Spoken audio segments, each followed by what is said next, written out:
Ladies and gentlemen, I know there's only a couple of views on right now, but for all the people that's going to watch this back, we are live in McGoldricks Pool and Sports Bar in a playoff match for the Glasgow First Division title. McGoldricks Bashers, who have been outstanding all season. Outstanding is an understatement. They've had a wee blip in the last couple of weeks. They could have had this league over and done with. However, nothing is ever as straightforward as that. And McGoldricks hang on to their coattails, won the matches that they had to win. Both teams finished in the same points. And in Glasgow, there is no kind of frame difference or things like that, head-to-head stuff. It's just a case of if you finish in the same points,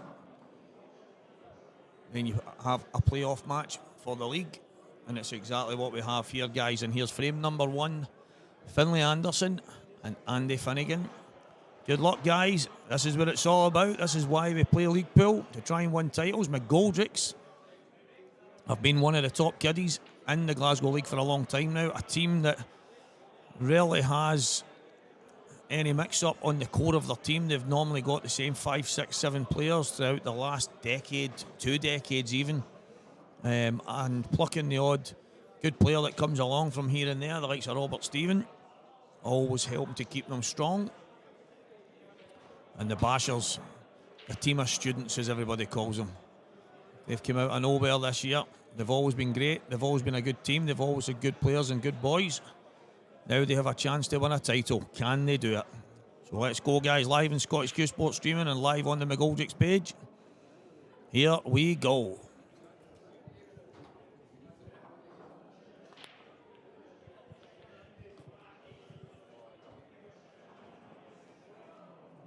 And the balls all making their way to the top end of the table. Andy's got a red to start himself off. He's not really got any option of a yellow. If those two reds pass, I think the one he's looking at there, closest to the right top corner pocket, it looks as if that might just pass, and if it does, he may have a shot if he can get just about the right angle, just to flick the yellow out the way and have the same shot in the same bag with the second red up at the top end of the table. Stevie Walker here, as usual, live on Scottish Q Sports streaming, and what is going to be a phenomenal match for the Glasgow League title.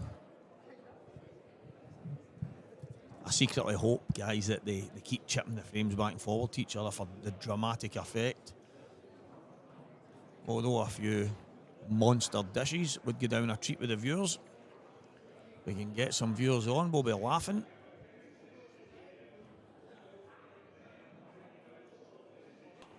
So Andy Finnegan is now on the red balls. And they're not easy, guys. They're not easy. I think you would rather be at the table, don't get me wrong. I don't think there's anything kind of containing that he can play here, so Andy will no doubt be going for a finish.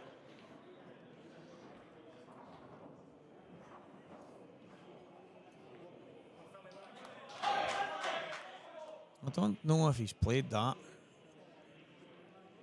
He's obviously played it in such a way to make sure the white doesn't go up behind the yellow, but looking at the shot he's just played, I wonder if he could have just dropped up behind the yellow, had the option of the red in the middle. Yep.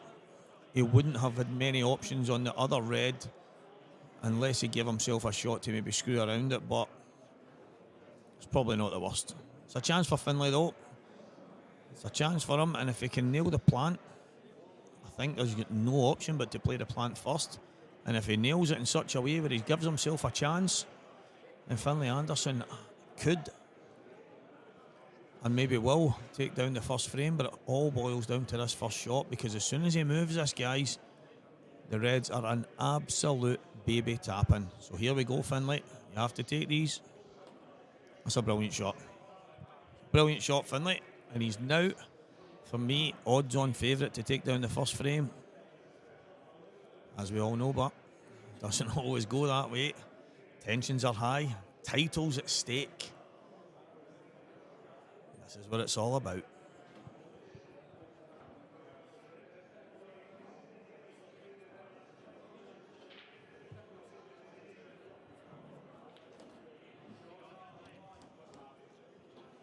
It's a good shot to an extent. I don't know if he had to.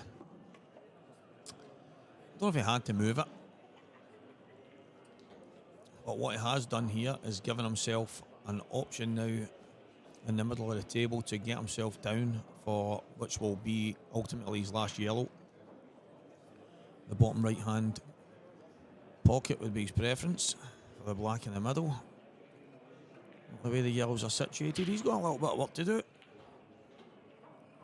I must admit, I fancy him to take these out.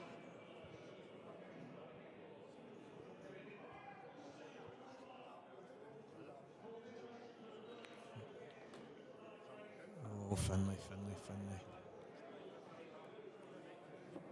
I think the major thing there was sometimes you have to just take your medicine.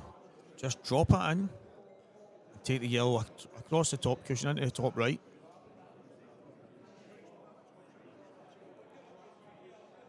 And he would have given himself much more of a chance. He's obviously tried to check just inside and catch the red full in the face so that he's got a shot to drop the yellow in, come down the table, but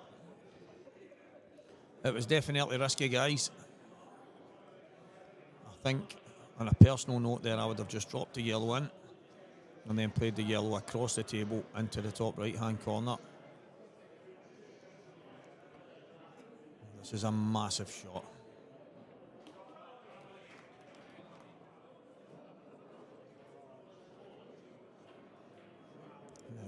Now, how's your judgment, Finlay? How is your judgment?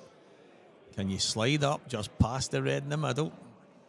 Floating up, even if it hits the reds up the top, if he plays it at the right pace, he could have a shot. I think if he just plays it with a little bit aside, he'll miss all the reds. It's just all about the pace. I don't think he can hold it in the middle of the table, so I think he's going to have to play for the top cushion. Maybe some guys watching will tell me otherwise. However, Finlay has a chance, and he can only stand and watch and wait.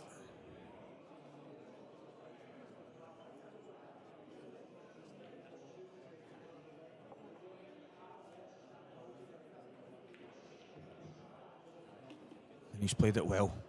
He's played it well. Needs a little bounce, and he's got it.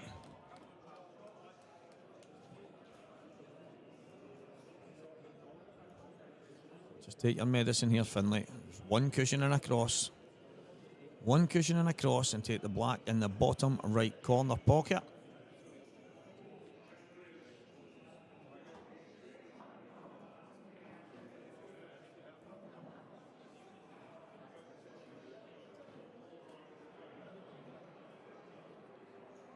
Massive shot. First frame is always big in any match. It's obviously not going to decide the match, but momentum is key, especially when you're chasing down a title. So I don't think you want to be worrying about zipping this in with side, Finlay. I think you just take your medicine, stroke this home, one cushion, cross through the gap between the reds, and take the black in the bottom. Do not force this in. That'll do. That'll do.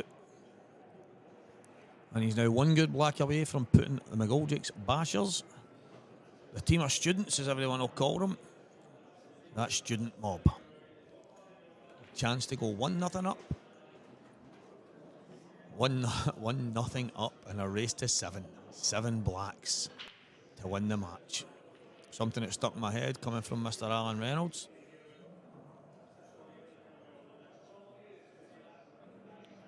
And he's nailed it, guys.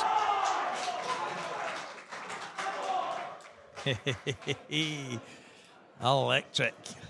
1-0 to McGoldrick's bashers in this wonderful race to 7. We are here in McGoldrick's Brilliant Sports Bar, live in Scottish Q Sports streaming. I'm Stevie Walker in the commentary booth. And it is 1-0 in this race to the title.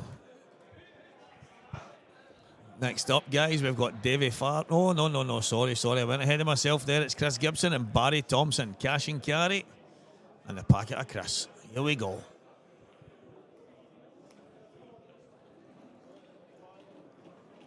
Just goes to show, guys, when you get a visit to the table, sometimes they're not there. Sometimes it's not easy. Sometimes it is.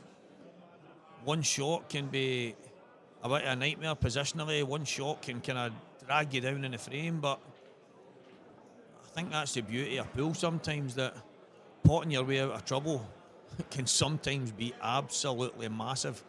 And in that aspect, potting his way out of trouble was absolutely phenomenal there for Finlay.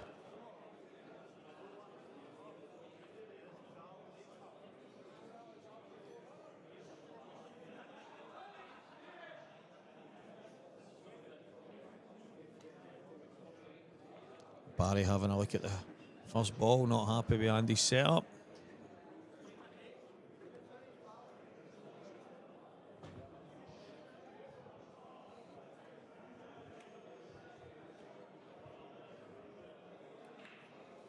So Finlay Anderson takes the first frame. Barry Thompson to break in frame 2. He's up against Chris Gibson.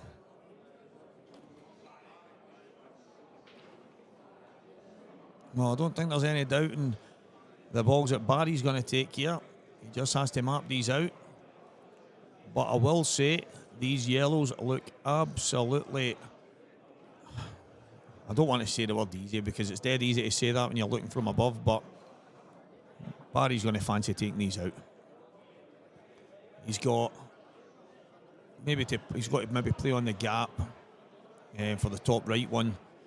Maybe leave the one in the middle to last. Obviously, he can leave the one in the top to last as well, but I think getting from one to the other, it's probably easier to get on the top one first and then the one in the middle. But I suppose if there is a way to maybe just go high enough and then play the yellow one thin, well, I don't think there's any doubts that those are the two balls that will be left to last.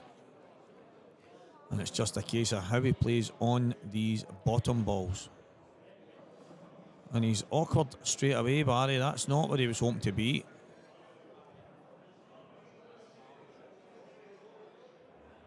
It is nowhere near where he was hoping to be, but he's actually got a shot here now where he can actually play up towards the Reds. Well, in fact, I don't think he's got any option but to play up towards the Reds. If he plays it right, he might get the Reds out the way and either be on the one on the top or the one to the left middle. So there's no doubt that's a shot he's going to have to play. He may just drop it in and try and sneak the one cushion and then towards the loose red in the middle of the table, up near the top, up near the kind of green spot area, green-brown spot.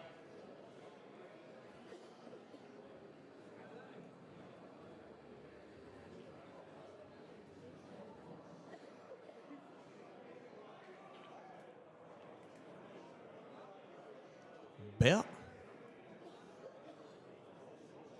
Minnie Hartson. Who's Bert? Bert and Ernie. Good to have you on there, Minnie. Good to have you on. And everybody else, guys, cheers for tuning in. This is what it's all about. Glasgow League Championship match. The two teams that have amassed the most points throughout the season. Nothing could separate them. And they are here tonight to battle it out for the First Division title. McGoldricks Bashers against McGoldricks.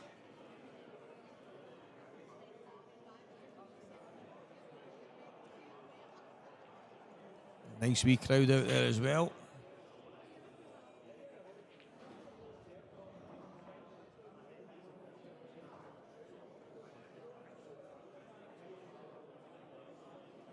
I actually heard a rumour that there was meant to be another match on tonight. I think Vinny's team are supposed to be playing, but from what I can see, there doesn't seem to be a match getting played. So the only match in town that anybody cares about tonight, guys, is here. Oh, right. So, okay. I'm too used to calling them cash and carry these days. Minnie, I'm all good, mate. I hope you're good, mate. Mate. I said mate about 10 times already. I hope you're keeping well. Hope you're keeping fantastic. And maybe the next time you can get yourself in this booth, that would be absolutely outstanding, Minnie. Back to the task in hand here. Barry has got some serious work to do if he's going to manage to nick this frame. And he's going to have to take it. He's did this from the break. The yellow up the top right-hand corner is obviously a bit of a saving grace in the sense of if he does mess up, the Reds are not easy by any stretch. However, he would be a massive second favourite if he doesn't get these taken right now. So he's deciding to go. And he's landed wrong side. But I do not know. I don't think he can get on the yellow up the top for there. Barry knows fine well. You seen where he was pointing with the cue guys. He had to be further through. I don't think he can get on it. I really don't. He might know better than me. He's the one at the table.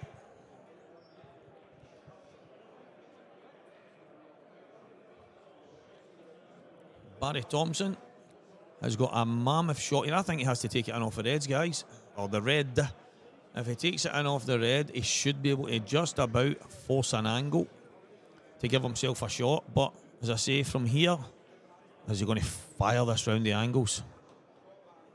He's played the Barry shot. That's a brilliant shot for Barry Thompson. That is a brilliant shot. He's cash and carried it, guys. That's the way he plays the game. Leaves himself in trouble and somehow plays a mental Barry bash. And he absolutely nailed it. Absolutely nailed it.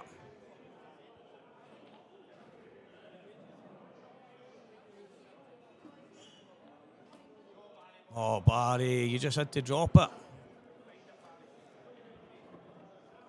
After that yellow in the middle. After that yellow in the middle. I think he was caught between shots there. I think he was caught between really playing that in and taking the white across, or kind of dragging it in and trying to land short of the black, but he's ended up in no man's land. And we're going to need another Barry, another major Barry bash. But I tell you what, guys, if anybody, and I mean anybody, can do something special here, it is Barry. He's looking at the double off the top cushion, bottom cushion, and in off the red in the middle. I tell you guys, I wouldn't be surprised if he nails this.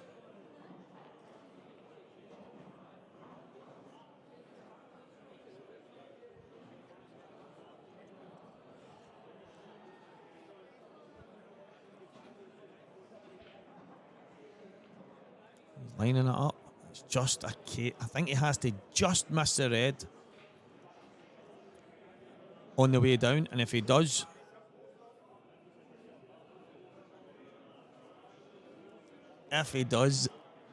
he might just nail this. Danny, to be fair, I didn't have a clue what he was going to do a minute ago either. I just knew he was going to do something crazy. And knowing Barry, he normally gets them. So this right here could be another one of their moments.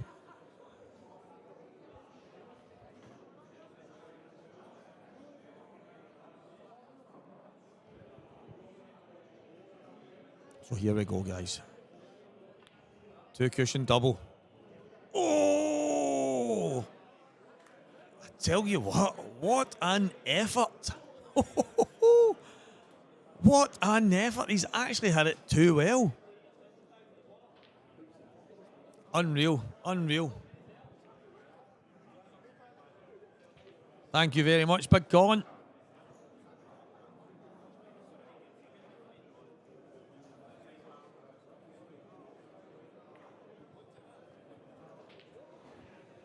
And now Gibble steps up as a massive favourite in this frame. Now the red at the top of the table looks as if it definitely passes the black. I think he's got to just finish these. But unless he can get a really good snooker, which he probably can if he drops the one in the middle. Drops the ball in the middle and then maybe just jabs the red up towards the top pocket off the side cushion and just leaves the white welded. But he has to stop Barry getting a one cushion escape, and that's where the problem arises. Probably the reason why I would be taking these out, or trying to take them out anyway. I think he pots the one in the middle, plays the one on the inside of the two reds up in the top bag, and then the one across into the left middle, giving himself just the right angle to play the ball in up at the black pocket. Bring himself down the table, take the two balls at the bottom end of the table, and then the red up near the top, and Well, I think we know what Chris is going to do. He's not going to be going for the finish here. Danny, I've got a team in it. Yep, I've got a team in it. The only problem is it now clashes with the Motherwell Finals Day, and it also was always clashing with the Saltire. So my plan was to put my team in it, go play the Saltire, see how that goes, and win or lose, whatever time that may be, get myself over for the 5-man. But I have got a team in it, mate. So I've lost a few players based on the fact that it clashes with a few other events on that day, but I'll figure it out one way or another, and I'll have a 5-man team in it, definitely. This is the issue I was talking about, guys. Giving Barry a one cushion escape. I mean, even if he just hits it and knocks it over the bag, Chris is in all kinds of trouble. I can't believe he's looking down the table. He's got to go across. That's the only way. He's got to go across.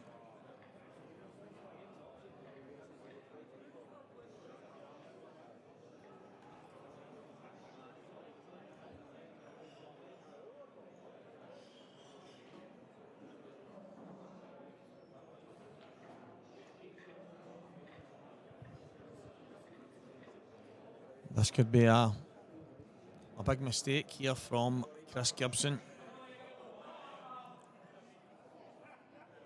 So not much has changed in the sense of now Chris has to really take these out. He's managed to get himself... He's still got the same red at the top of the table. You can obviously get a bit closer to it now, but he's still going to have to go almost the same route. He's going to have to take the one in the top right. He's going to have to take... which he probably should have had the one into the opposite middle first if he took it the other way, but he's going to have to... I'm wondering what he's looking at here. He's got to take the one in the top right-hand corner. Then he's going to have to play the one into the left-hand top corner.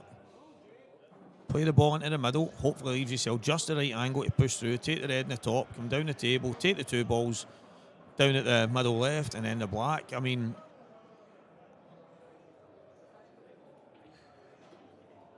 I understand the pressure that's on the boys here. It's for a league title, so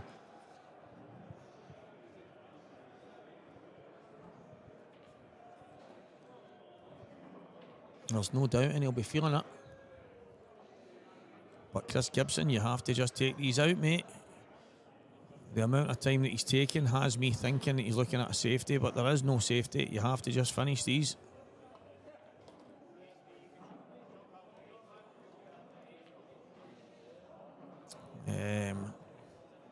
That's one way of going. Don't mind that. If he's got just enough angle, he can take these two away. Just a wee kind of screw down underneath the second red.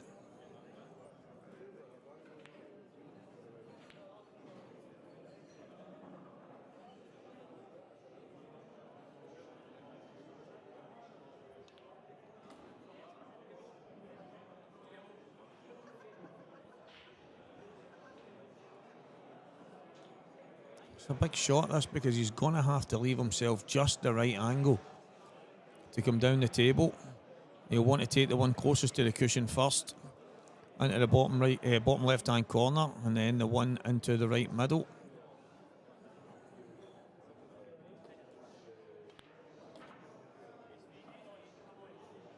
He's pulled out of that, guys. He's not cued it proper.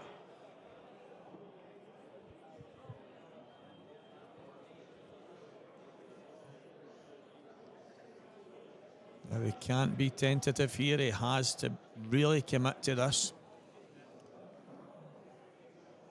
Don't be scared of it. The white will take care of itself here.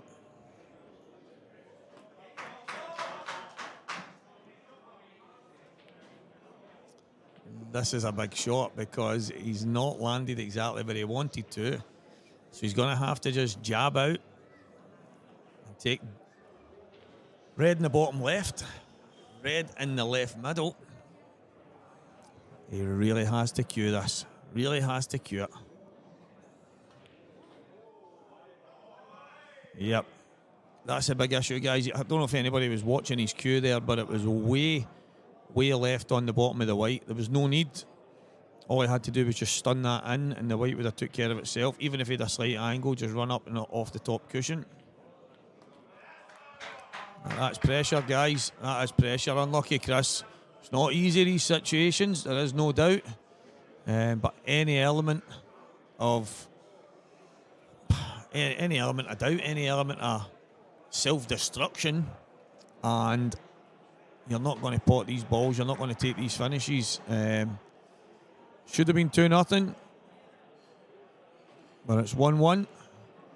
And next up, guys, is Davy Farrell and Grant Finnegan. This should be another great matchup. These two guys are absolutely class. So, frame number 3 coming up.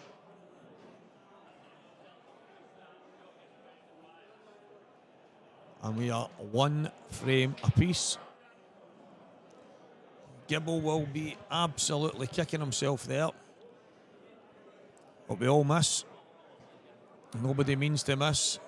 Sometimes the pressure gets you. Sometimes you just don't cue it properly. Sometimes they're just not meant to go in. But I think I was watching where he was cueing there, and he was cueing so far left on the white, which he really didn't have to be. All he had to do was just play wee stun across the table. As I say, even if he didn't go far enough, he would have still managed to get on that black anywhere on the table. So any shot on the red into the middle, and he wouldn't have failed. I've used that term over the last while quite a lot, that red into the bottom left pocket was essentially Chris Gibson's black. If he got that, he would have won the frame.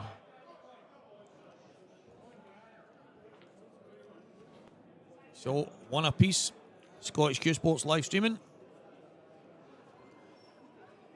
Walker the Talker is on the commentary. We're in McGoldricks Pool and Sports Bar, where 2 of the McGoldricks teams are going head to head for the Glasgow League title. And Grant Finnegan is on Reds.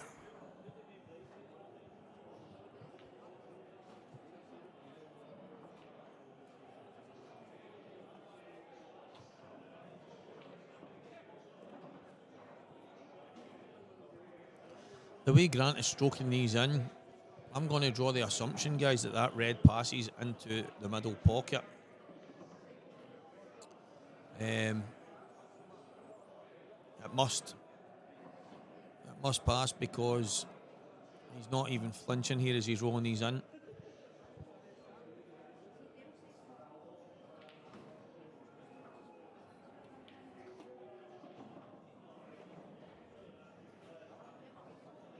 Well, I'm not 100% sure of what he was doing there. Maybe, I don't think he had the angle to run into that ball there. He's obviously came high past it, but maybe he was deciding to take it in the bottom. He was just coming up high, take the one in the top, take the red in the bottom, right pocket, and then take the red across for the black. But he overcooked it slightly. He's going back towards that ball anyway, so it must still pass. Or maybe he's going to take it in the bottom. We'll find out in a minute, guys. We'll find out here if it goes in the middle. He's having a look at it, and I think it must.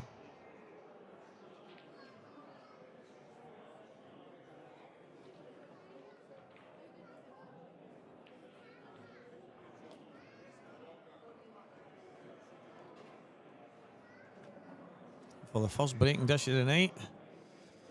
This red into the right middle. And he's got the perfect angle where he's got no danger of the white ball.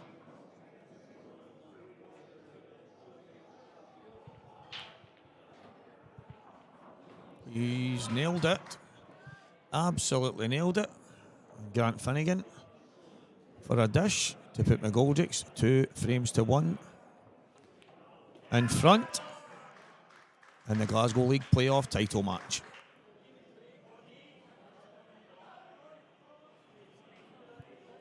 So one of the top guys in the Bashers team, Davy Farrell, wiped out without getting a shot on the table.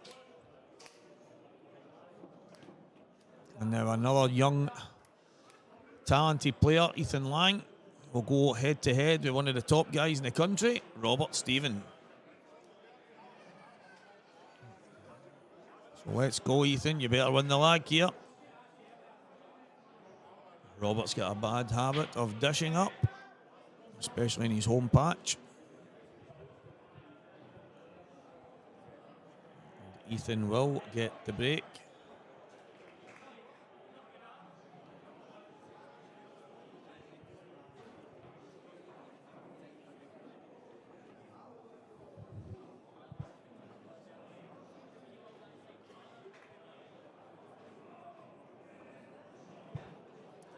Frame number 4. Ethan Lang v Robert Stephen. 2 frames to 1 down. The Bashers, but Ethan now has a chance to try and get a wee breaking dish.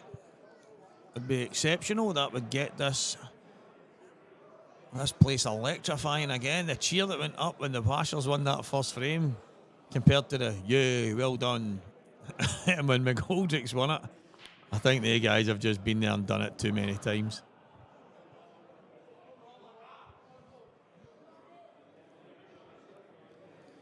Well, I think Robert might be able to see the yellow in the middle of the table, and if he can cut that in, then these yellows are all going to be there for the taking.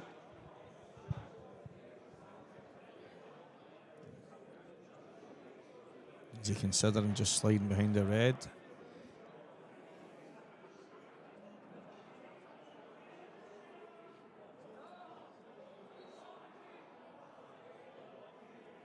I think he'll take this yellow on. I don't think he'll consider the reds. Is he going to play the safety? It's very unlike him, but that just shows you the mammoth. Has he left him the same shot? I mean, this is a massive game in any context. It's a league decider.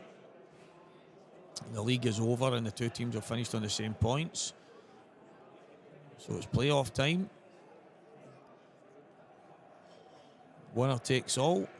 There can be no 50-50s here. It's pure and simple.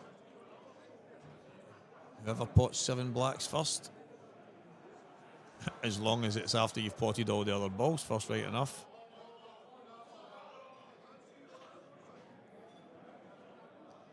So Ethan's tried to get back in behind that red. He's not managed it. And now Robert has a great chance on these yellows. And I think he'll oblige by taking them out.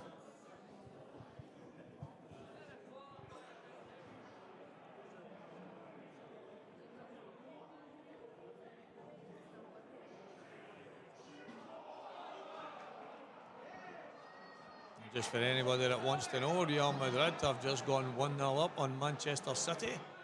They have just noticed. Yep. 1-0 down. Fantastic goal.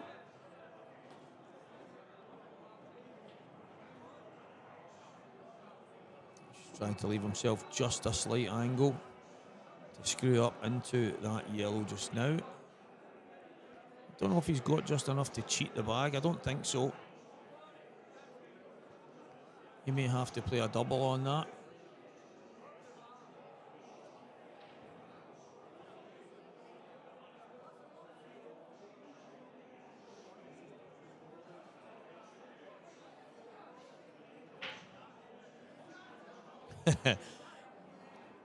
Collins currently setting these balls up on a Turkish table, giving it his best shot.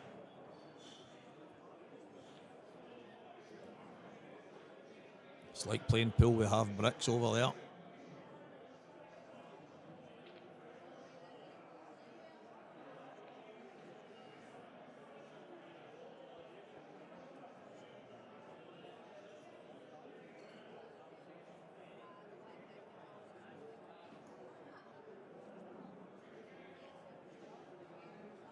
Don't know if the angle's just a touch too sharp here.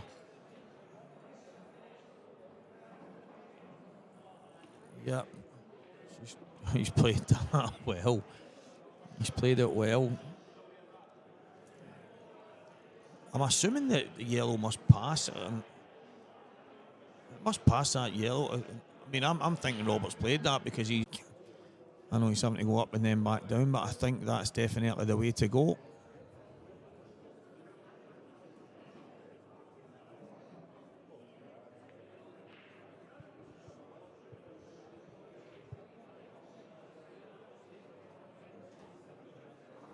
Here we go, here we go, here we go. Yep, that's exactly the way he's going to go. Just needs to keep himself the right side. He wants to be, yep, even if you're a wee bit further, even if he goes a wee bit further, it's fine, because playing the red into the right middle, he can go up and down off the cushion if need be. He's absolutely perfect.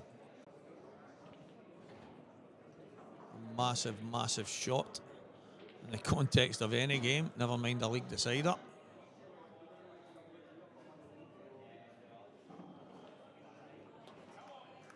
And Ethan Lang has nailed what I would suggest is his black, so these two should be straightforward enough.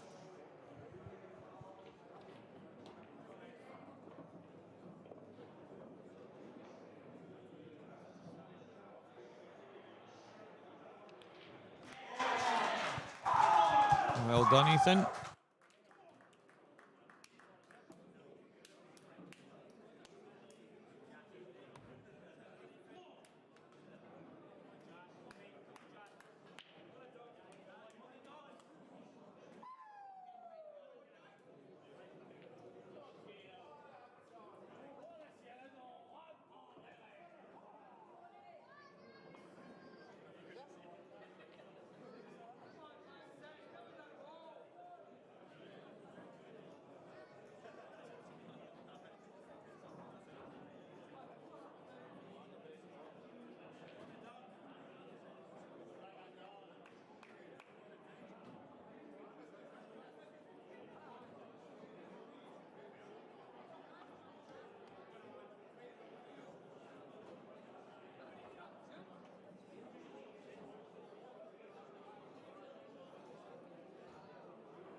Guys, let us know if you are still seeing this stream.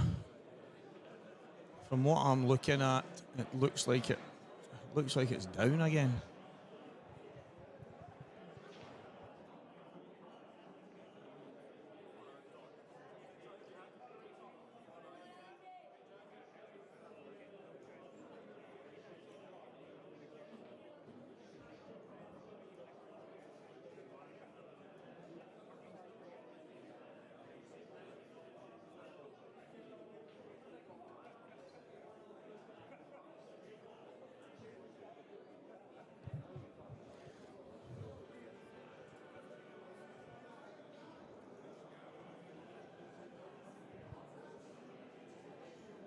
I don't actually think anybody can comment.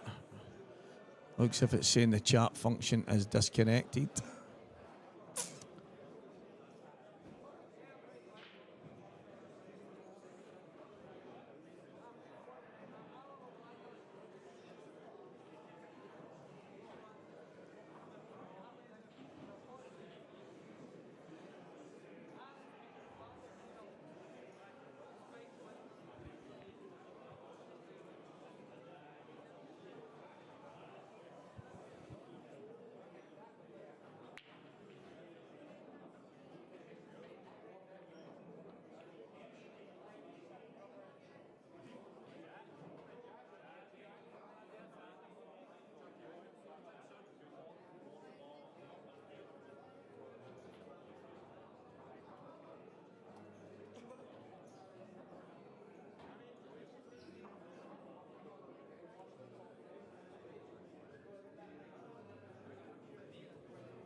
All sorted, guys.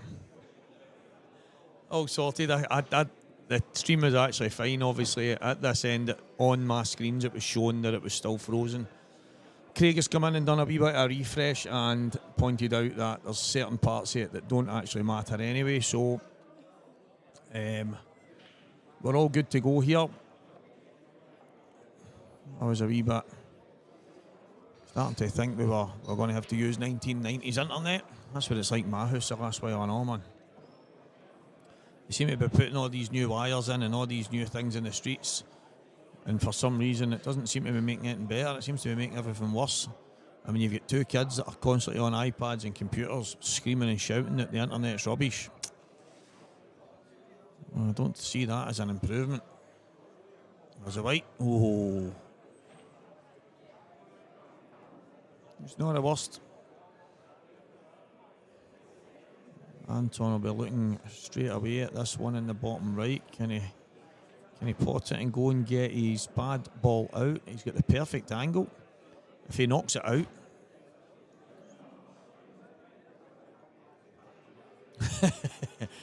frozen solid.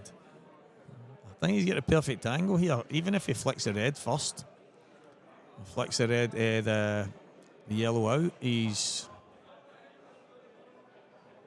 going to have a tap in. Did you? Aye. Here we go, Anton Riley.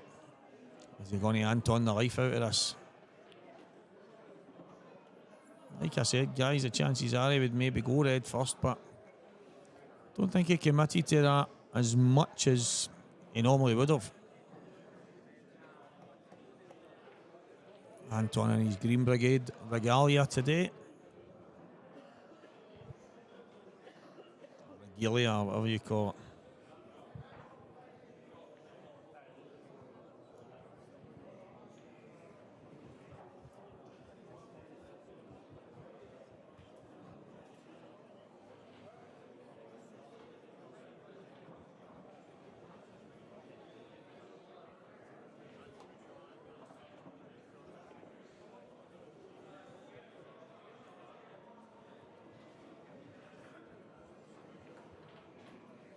He's got a chance here. He's going to have to play with a wee bit of pace. He's done that. And has he got a shot? Has he got a shot? I think he has. It's a thin nick into the middle. He would be absolutely severely unfortunate not to have a shot on these two into the right middle. So I don't think there's any doubt in my mind that Anton Riley will win this frame of pool. It's absolutely perfect.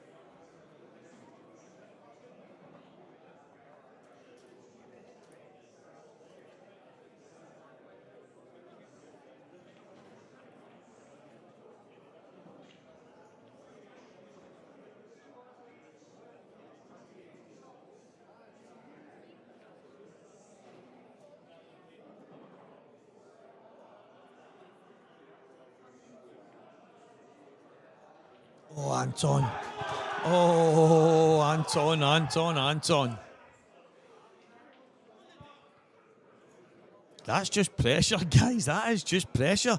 I know this isn't to everybody watching now that may not play in the Glasgow League or even know anything about the Glasgow Pool League, but it's a very, very good standard of league. Every single team in that top division is capable of beating each other. Maybe a couple of teams down near the bottom, probably teams that float up and down for the second division, but you've got 6, 7, 8 teams that are all well and truly capable of breaking condition for fun and beating each other. And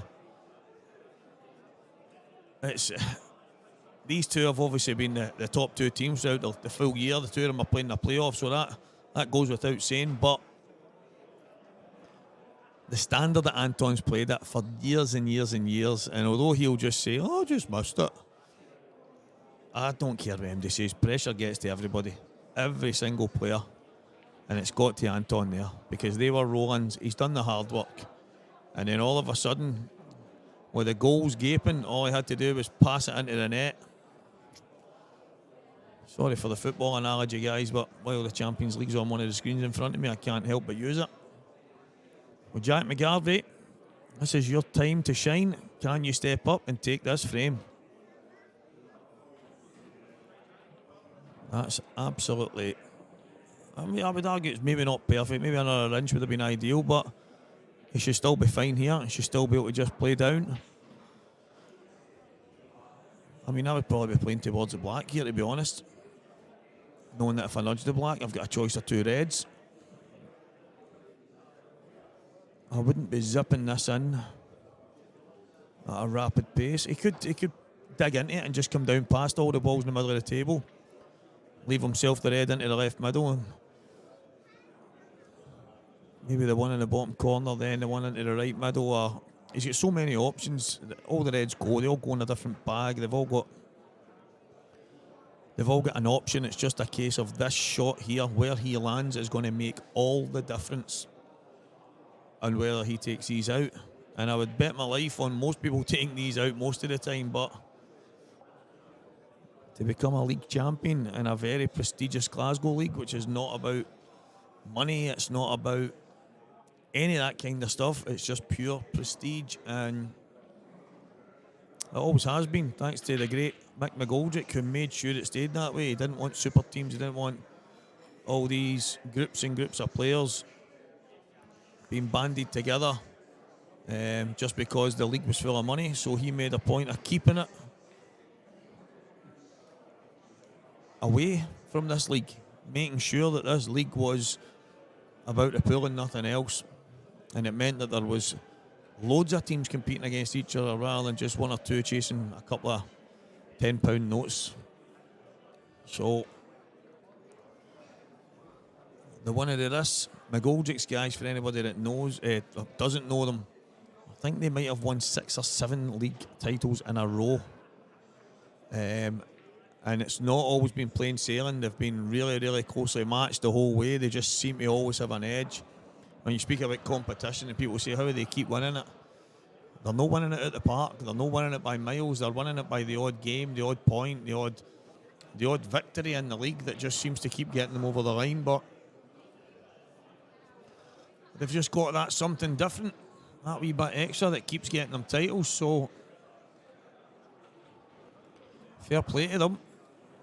Jack McGarvey, this is massive, son. He's bottled. I don't like using that word. I don't think he's not bottled it, but he's pulled out of it. You seen he didn't cue through the ball. I won't use the word bottled because he didn't bottle it. He's bottled the ball. He's just not fully committed to it because the magnitude of what he had to do there, he had to force the white out. He'd have probably been better stunning out with a bit of real pace, just hammering that in and getting himself across the table. Do you cut this back in the middle and crash into them in the middle of the table? Do you roll it in the top? I mean, even if he rolls it in the top, he's going towards the black.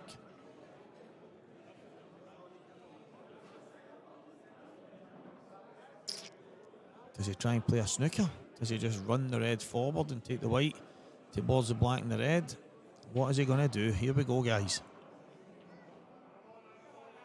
And unfortunately for Jack, Anton Riley will take these out. And it will be 3-2 to McGoldricks in the race for the title.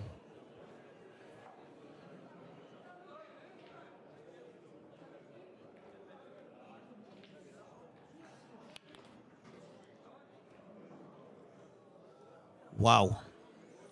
I mean, he's got away with murder there. He should have been in the middle pocket. He's screwed straight towards it. There's no need to be even anywhere near there. But this is what I was asking for. This is it. Chip the frames back and forward to each other. This is what it's all about. This is what it's all about. He can't flick that in. He's going to have to go up and down the table. But this is what we were after, guys. Well, this is what I was after. Can we chip it back and forward? Can we get the frames where there's a bit of drama?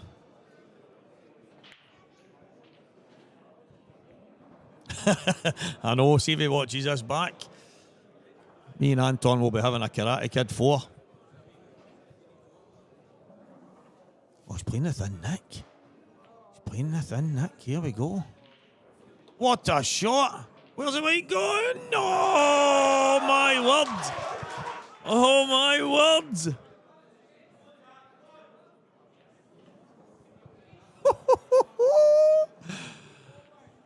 Drama, drama, drama. This is what it's all about, live in Scottish Q Sports streaming. Walker the Talker is in the booth. And this was the type of frame I was asking for, guys. I mean, I love a breaking dish. I love when somebody steps to the table and takes out an absolute stonker of a finish, a beautiful finish, 100% perfect positional finish. But drama is what it's all about. When you're sitting here watching them chip them back and forth to each other. And now Jack doesn't know what to do. Danny, I can't believe that he potted that. I cannot believe Anton nicked that in. That was so thin. And to go around the angles and gun off, I mean, I wish I could see his face right now. Jack doesn't know what to do. Come on, Jack, you've got to just play off it. You've got to just bounce it out and just take the white down towards the middle pocket. I mean, he can just double it across towards the right middle as well, but that's really your only two options, Jack. There's nothing difficult here. Just bounce it out. Bounce it out, take the white down the table. That's my shot anyway. Now, it looks as if he's going to try and play the double across the table, which is fine. But if he lands wrong side, there's going to be serious work to do. I can only put this down to pressure, guys. A wee bit of nerves because it's simple for me. I know exactly what you're saying. These types of two shots can be a nightmare, but I think we overcomplicate it sometimes.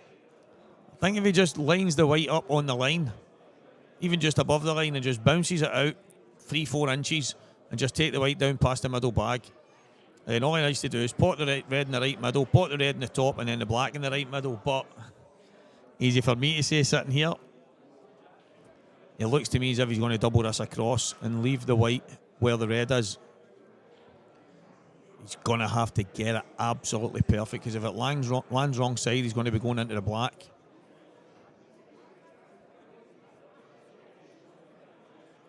This is where you end up making the mistakes. When you start overthinking, and every single person watching this right now will be shouting at the screen, just do this, just do that, keep it. I do actually think it is really simple. There only has two options, but for me... No, you're right. Never missed a shot for here. Here we go, guys. Let's see what he's going to do. I think he's put the white quite high if he's going to play the cross double out, the shot that I'm calling. See, the reason for where I was saying to put the white was so that he didn't come all the way down the table. I don't think he can just drop this in now. I think he needs to go up and down. And then there's work to do to get on the black. So that was where the problem was. And for me, I think all I had to do was just drop from the line. Oh, he could hold it. He could hold it. Come on then, Jack.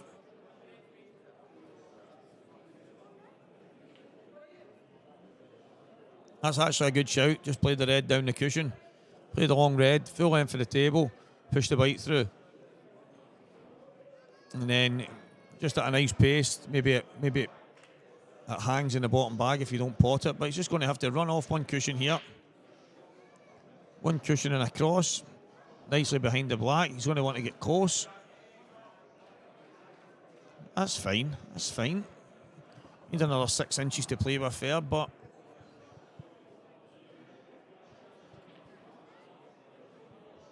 No, you were spot on. I just didn't on.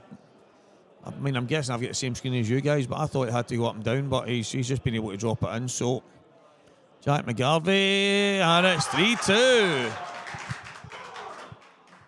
High drama, high octane match. Here we are, Glasgow League playoff, the final game of the season. Winner takes all. Jack's walked off the table like a man mountain after that frame. Unbelievable. Listen, these frames can shape these matches. That frame could be decisive. We could have Aldo shouting at Anton next week. That's because of you. What were you doing? What were you thinking? And Aldo, Anton, anybody that knows Anton, that's the way he speaks. So... Unbelievable drama, that frame. I hope we get a few more of those. So here we go. Frame number 6. Anton Riley will set these up. He will set these up, but Robert Montgomery and Colin Downey, frame number 6.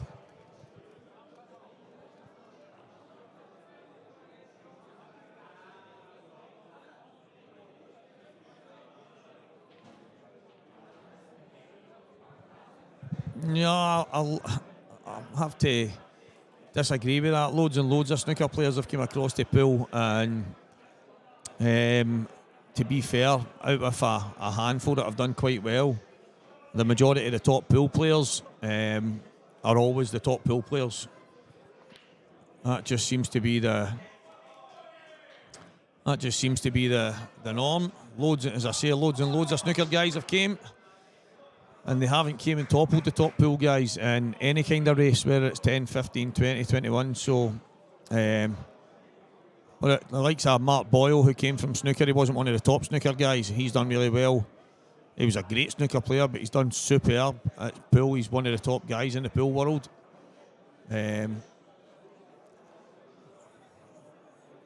Robert Stephen obviously played snooker at a good level. He's doing really well at pool, but there's loads and loads of top guys that didn't get through that. Jason Shaw, I know Scott Gillespie played at a young age at snooker, but mainly been the pool for him. Liam Dunster, Ross Fernie, all pool guys, and they will go toe-to-toe with absolutely any snooker player that tries to play this game. So, thank you very much, Glasgow man. George Henderson, good to see you on.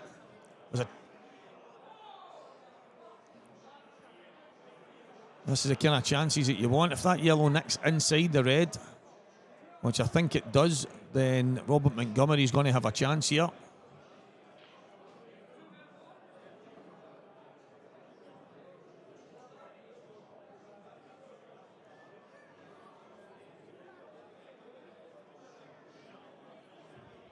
Yep, that's what I mean, Danny. But a lot of them played snooker when they were young, but none of them were like top snooker players. They obviously had a wee bit of a background in snooker. Snooker wasn't for them. The success didn't happen in snooker for whatever reason, and they've took up obviously pool. But there's like myself. I played snooker before I ever played pool. I played snooker on a small table that I had, a small slate bed, and then I went to the snooker club to Steve Davis. Jason Shaw used to go to the Masters and the Steve. I don't know if he went to Steve Davis. I think he went to the Masters and can't remember the name of the other one. And he used to get in there and do the tables and stuff and get free snooker for doing the tables. But you're just in there learning the cue actions and learning to pot balls and play the game. But I mean, I think quite a lot of the snooker guys right now have went and played some of the ultimate, haven't they? I know none of them are winning anything, but they're getting paid decent money for just turning up. So if being a snooker player can earn you money for just turning up, then fair play to the guys. Yep, that's exactly it. Judd went to the 9-ball. I think, did he win his first game or something like that? And then he played Jason and got absolutely destroyed. And I think it's just one of the each to their own in it. There's no doubting that snooker is the toughest discipline of all cue sports, and they guys are the best in the world with a cue in their hands. It's as simple as that. But for me, I think there's arguments for the guys that are top pool players, and I mean a lot of the 9-ball players that have came for these shows all played snooker first as well. Just maybe didn't succeed for whatever reason to the very top end of the game. But it doesn't help to have a wee bit of a snooker background, that much is for sure.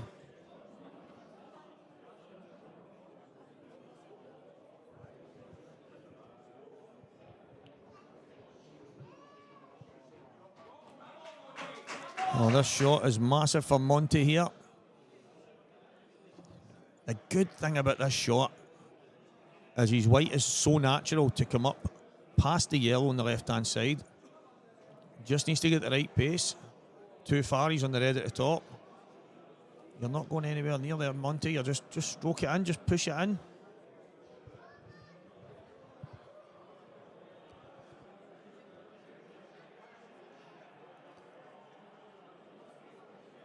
Just roll it in. Plain ball, straight up the table. Don't be digging into it. Don't be digging into it. Just run it in. There you go. There you go. That's okay. It's okay. I would have been playing it a bit harder than that so that I come up past it for possibly the middle bag. And if I went too far for the top. But he dug into it a wee tiny bit there. That just altered the route that the white ball was going. But at the end of the day, he just needs to drop this in. Make sure he gets the white off the cushion ever so slightly. It's perfect.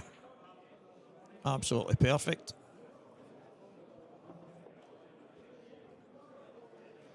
He's got options here. He can drop this in and play the double, or he can just come down towards the yellow. That's where I would be coming. Just a little drag right hand side, bring the white across towards the black. What a shot that is, guys. And you know what? He's absolutely nailed it, because he's went round and he's had a look at it, and it's what he's played. He's played that shot and he deserves everything he gets. Go on, Monty. Well done, son. That is superb. Robert Montgomery. The little break and run out. Colin Downey staring down the barrel of the gun there. Didn't stand a chance. Don't get me wrong. I mean, the Reds looked rollings from the start. However, a couple of awkward positional shots made life a little bit more awkward than it had to be. But Robert Montgomery took them away, and it is now McGoldricks Bashers, or the Bashers. 4, McGoldricks 2. Oh, you get VAR for that one. I think it looks like the one on the right-hand side.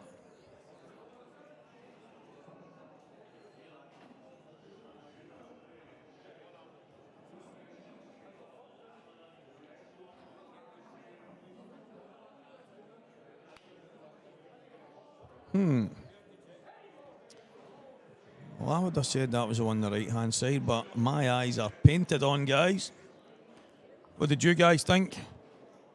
Send your answers in a postcard to P.O. Box 4,045, Lancaster www./warp. That just came flying out there, guys. Don't know what that was about.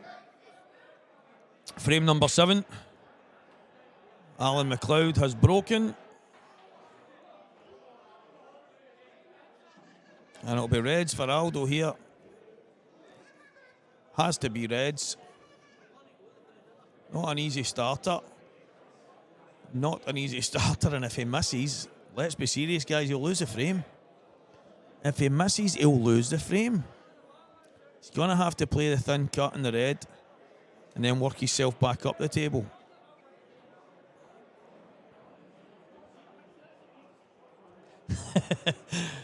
Danny, the Walker the Talker name originated from a school teacher of mine. A few of them actually, but one in particular. I tiled, when I left school, when I started tiling, I tiled his mum's house. And she was asking me where I was from, all that kind of stuff. And then she said, oh, my son was a teacher at a school up there. And I said, oh, he was my teacher. The very next day when me and my father turned up to the job to tile, and she opened the door and said to me, you're not Walker the Talker, are you? And, so I've kind of always been Walker the Talker. I have no idea why. Normally people that are on commentary say they need people to sit in with them so they've got somebody to talk to, but I seem to do a good job talking to myself. So, aye.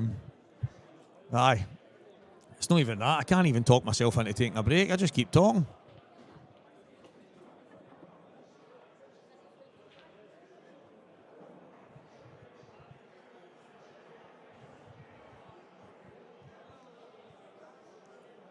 I don't know how much angle Aldo's got here. It doesn't look great. I know. Hello.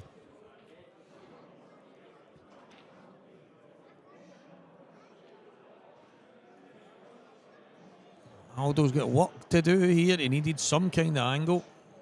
Thank you very much, Paul.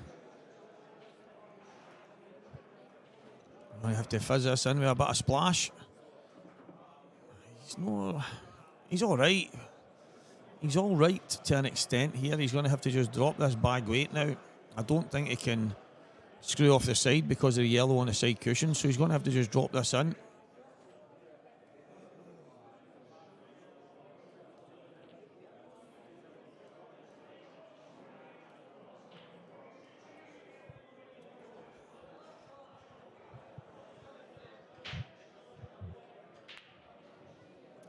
Drop this bag weight. Brilliant shot, Aldo. Brilliant shot. Still a class act to Aldo. He's looking at that there, but there's no danger of any issues at all. The only issue he'll have is if he misses the last ball. And that's the kind of drama we're after.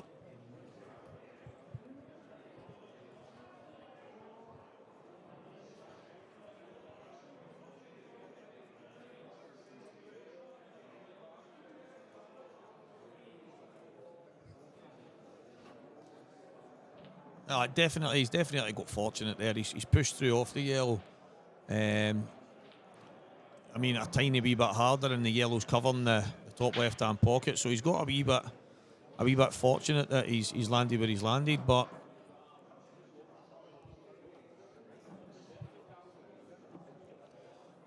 he's played for the big bag. He shouldn't really fail here. Shouldn't really fail. The black's in the middle of the table, so he's not going to miss. I was going to say he's not going to miss. He's not going to not have a shot on it, and he's landed as good as he could have asked for. And it's 4-3, guys. After a contentious lag, I have to say, it was an agreement though with the teams.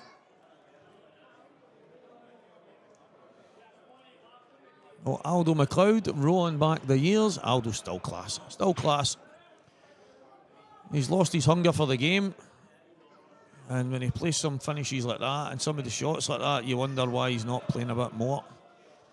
He's lost a wee bit of hunger. Maybe a wee break for the game will do him good.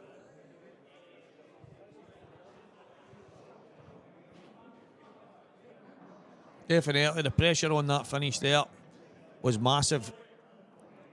5-2 and 4-3.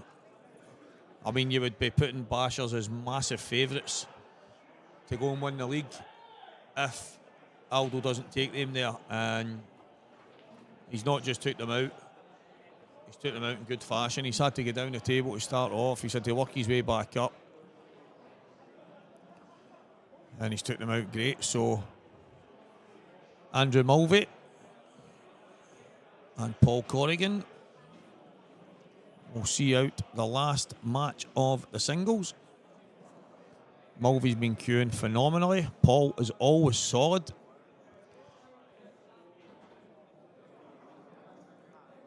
So let's see how this frame goes. Almost lost the white. The yellows are there, guys, for the taking here. The yellows are, I don't want to say an absolute tap-in, but they're not far away from it. Just needs to roll the red onto the yellow. And then he's got the yellow in the top left bag, the two yellows in the middle. The yellows down the bottom end of the table take care of themselves. Bottom left, right middle, right bottom, black in the left middle, or there's a number of routes that he could decide to go. It could be even better if he plays a 2-1 on the red and the yellow. If he gets a 2-1, he could just take the reds out.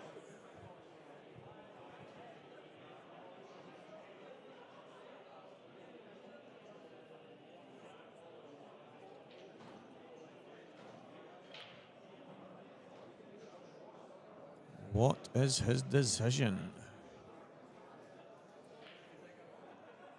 So, if you watched closely there, guys,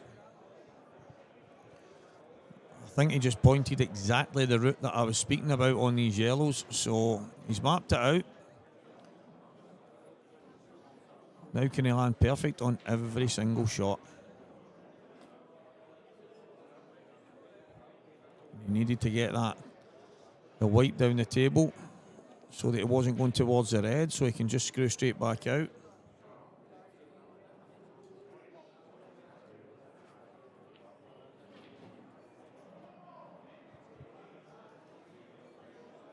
Sign the contract, Rama.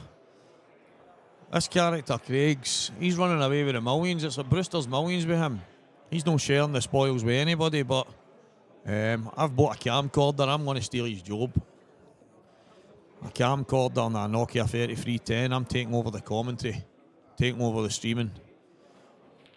Might be a wee bit of a dodgy page.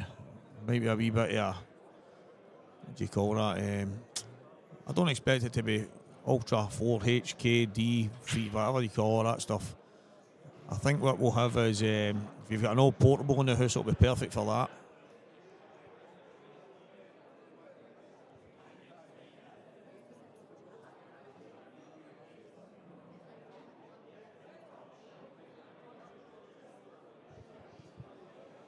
Massive shot here for Paul. If he can screw straight up off the top cushion, which he can. still this yellow at the top here, guys. It seems straightforward, but for me, anytime you're getting into an opposite ball, it's going to make life awkward for you, and you might be forced to leave it to last. He might be forced to leave it to last if he can play the one in the middle and leave himself the gap to take the yellow down the bottom left and then the yellow into the middle right. Push through for the yellow at the top. He should be able to get himself a shot in the black, but I think more than anything else, he's going to have to play a very good shot in this one in the middle here if he's going to play for the top ball, because he needs the right angle. Hey, Paul Ramsey, what are you laughing at?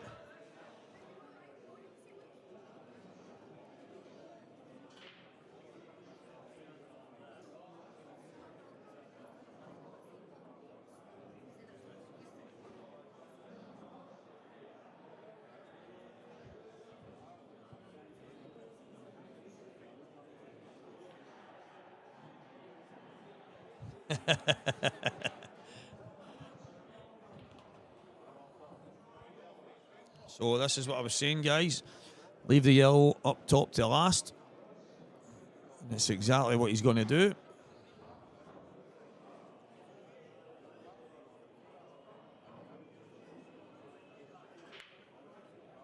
See if he can just drag this in nice and easy.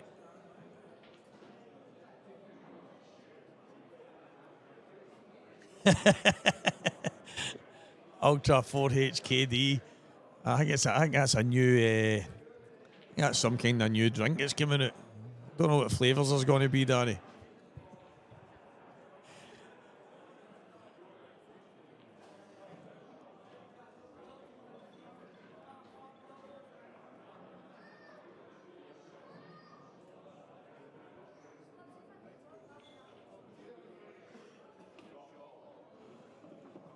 He's took these out well, guys.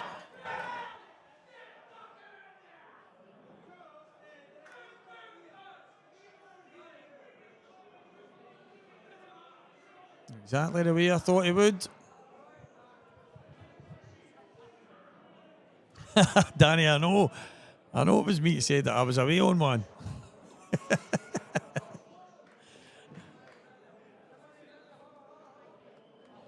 To be honest, I didn't even know what I said. Just letters and numbers started flying out. It was one of those wild moments that you get.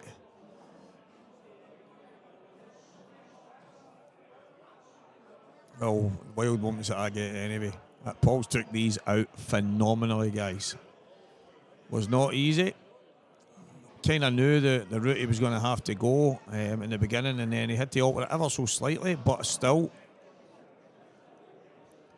he's took them out phenomenally well.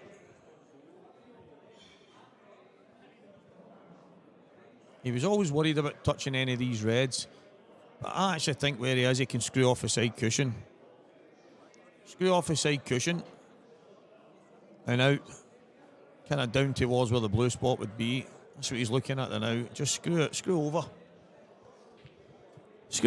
off his side cushion, get himself down, and this match will be tied at 4-4 before the doubles begin.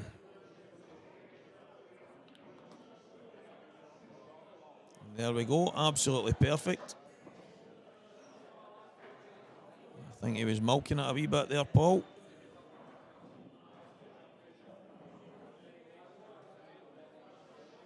A wee bit of chalk in his eye line, keeping them on the table these days, all these new 9-ball fanatics.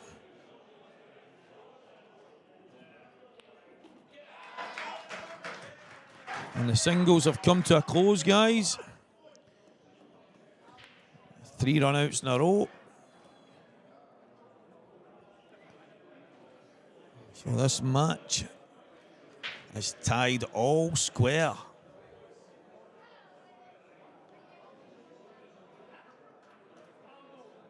4-4. And it's doubles to play. We've got 4 frames of doubles for you guys. It's 8 singles and 4 doubles in the Glasgow League.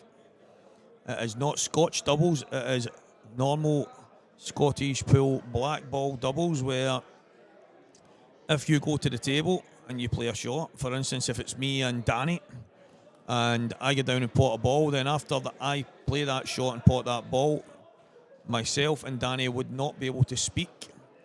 And if we do speak, or there's any kind of communication with us based on the pool at all, it would be a foul and 2 shots to the opposing team. So in the Glasgow League, it is normal doubles and no talking.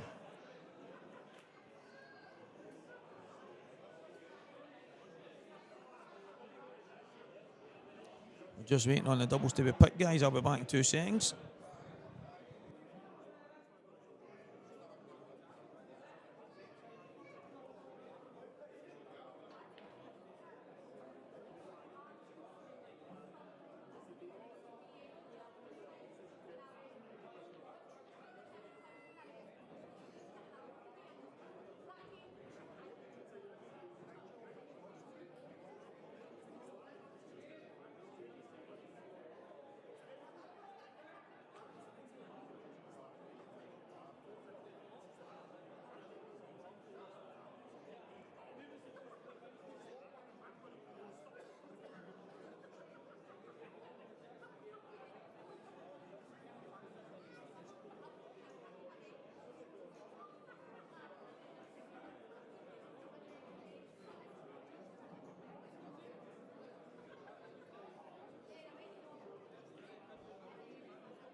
Here we go, here we go, here we go.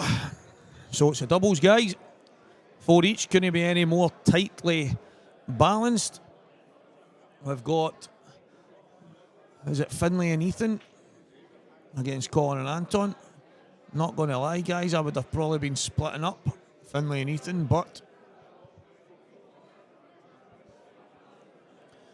it's not for me to pick. It's for young Ryan Moore. On his head be it. He is the man in the driver's seat. He is the man picking the Bashers team. And he will be the man that leads them to glory or glorious failure. Colin Downey, who didn't get a shot in his singles. Kind of pie. I don't eat pies, mate. I'm a football player. I think he was trying to just nick inside that there, which there wasn't really any need. He could have just checked that in and then played the plan.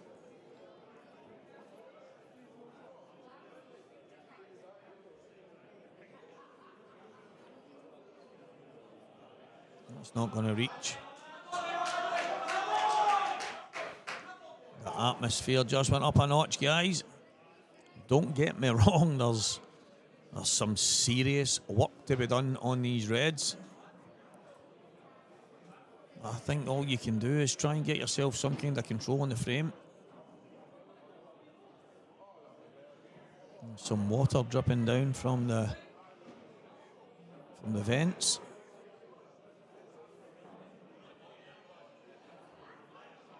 Don't think it's raining outside. If it is, we've got a hole in the roof. We got a hole in the roof. Come on, guys, it's just a drip. You would think that there was a bucket of water compiling down. It's just one drip. Probably a bit of sweat. This is a high octane moment.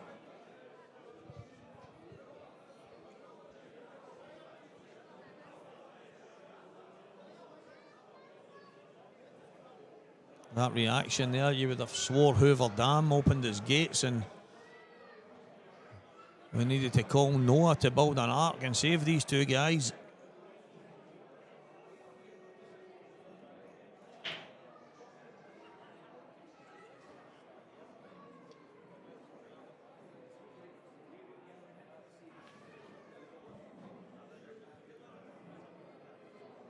Tough decision to make here because the yellows are good. Really has to make it as awkward as he possibly can.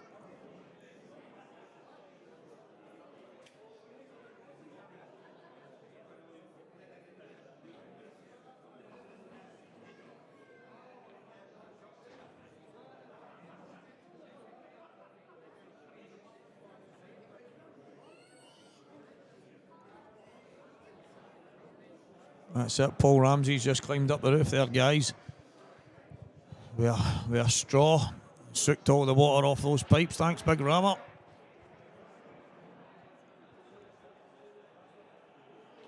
Where's the white? Where's the white? He's okay. So the conversation is now over between Finlay and Ethan. No more talking allowed. Foul and a miss. So is he going to just hang this and put the white on top of the yellow?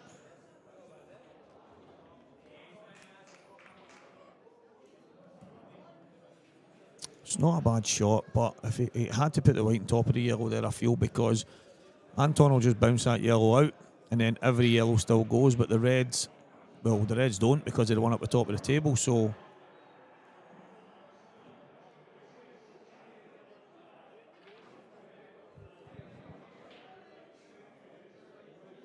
I don't see any other shot apart from just doubling the yellow out.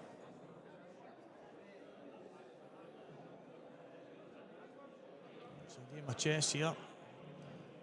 Whoever gets the balls into the position to finish first will be the favourites to win the frame. And as it stands right now, Anton and Colin are definitely favourites. So it seemed like a good shot. But as I say, guys, it definitely wasn't. had to make sure that they couldn't get that ball out off that shot, and then the next shot afterwards would have been to get the red out up at the top end of the table.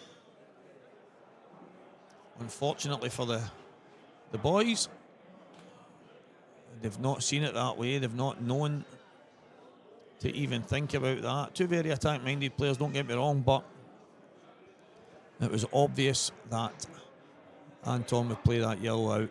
It was the only ball that was left awkward, the only ball that didn't pot into any pockets. So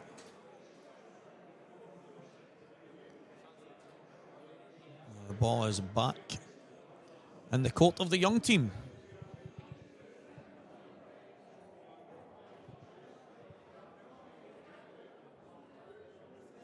If the yellow didn't land where it landed in the middle of the table, you would have been forgiven for taking one of the reds into the middle and then playing the double, the length of the table, potting the plant.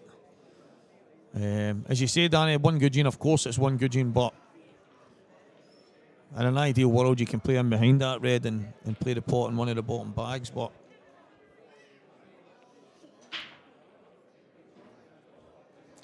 it's a no guts, no glory moment.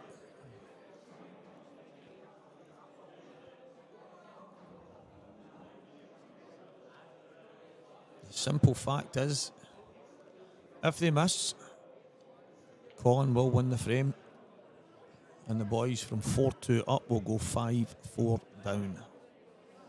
You see it often enough in any pool match that getting that frame to go 5-2 up or 4-3 is absolutely massive, and I think the two boys, I think they want to attack here. I think they're going to want to have a go here. I think they're going to want to have a go. It's just a case of when to pull the trigger and try and get on that red up there or kick it out. So, is it from the first shot? Is it from the second shot? You can't leave it to last. That much is for sure. So, let's have a look and see what the guys are going to do. And it's all on Ethan here.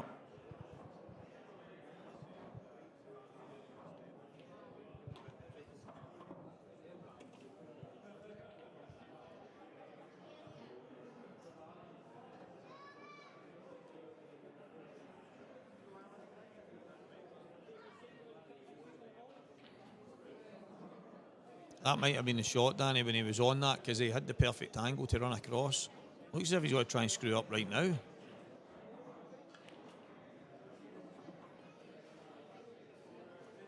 That was madness. Don't think he could ever play that. I mean, don't think he ever had the angle to do that. He was always clipping the knuckle, and as soon as he clipped the knuckle, he was always heading towards the right-hand side of the table. So can see exactly what he was trying. I think he'd have been better dropping that in there and then playing the one into the right middle and running up. Wadiano.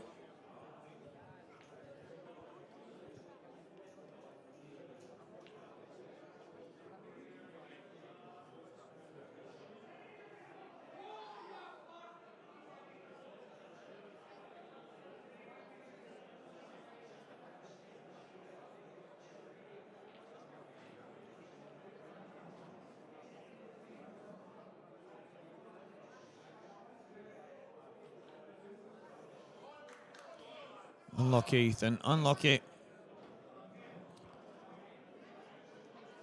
Anton, watch what you're doing, mate. It's not you to go.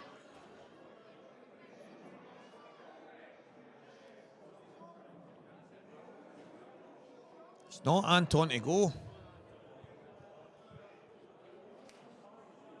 Correct me if I'm wrong, guys, but Anton played the yellow out.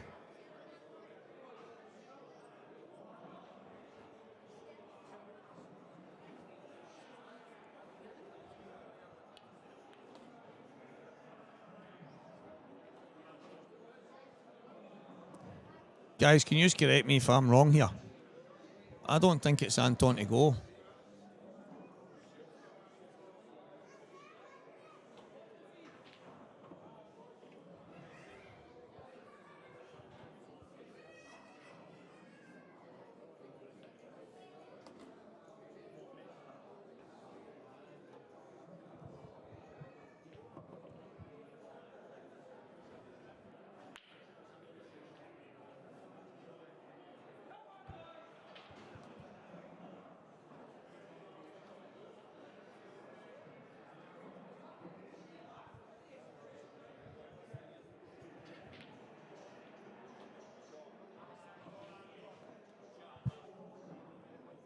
Aye, I think I'm bang on here. Anton played the last shot before it.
But I'm back, guys. I'm back. A wee bit of a dispute there because of that.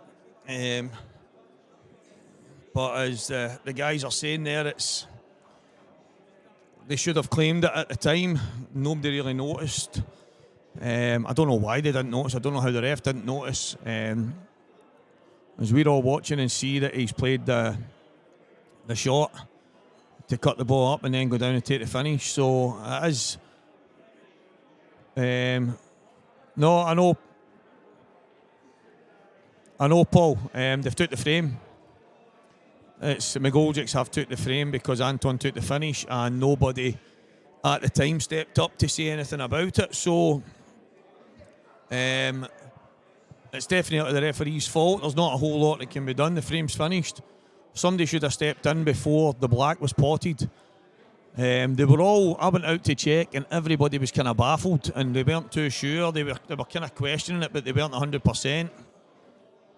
And even though when I confirmed it to some of them, some of the guys were still saying, no, it was just one of the crazy moments. But unfortunately for the Bashers, they've lost the frame now. I think Colin would have took the finish anyway, but at the end of the day, it's a foul. And with two shots, the Bashers would have went in front.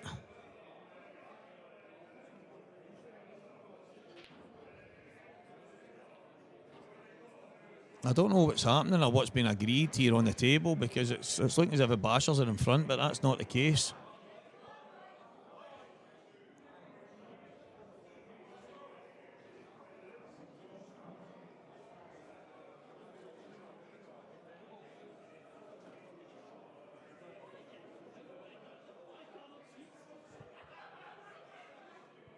No, Chris, I'm looking at that myself. I don't think it has, Scott. When I was out there, like the guys from McGoldricks, Paul and Aldo, etc., were saying that I think he's fixing it now, because they were saying that nope, there's nothing you can do. They're not being biased. They're not trying to steal a frame.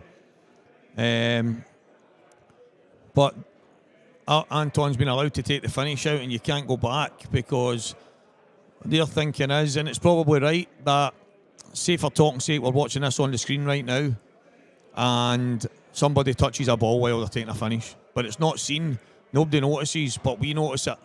So they then can't go back and play the frame again just because we've noticed it.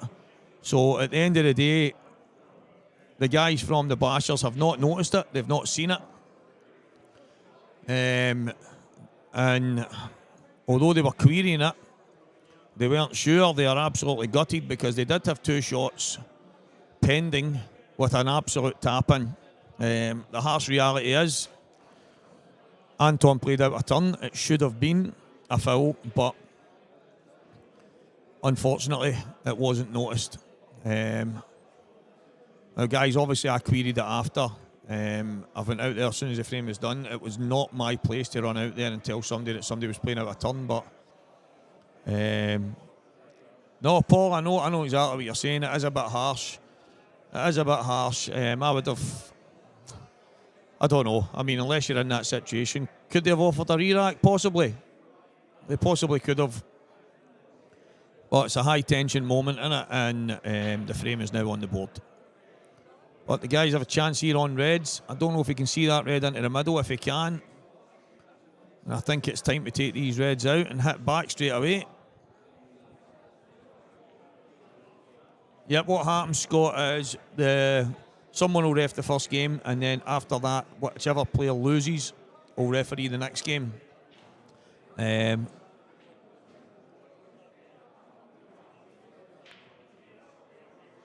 It's basically a loser ref situation. So the loser refs, and it was the Bashers player that was refereeing and didn't notice it.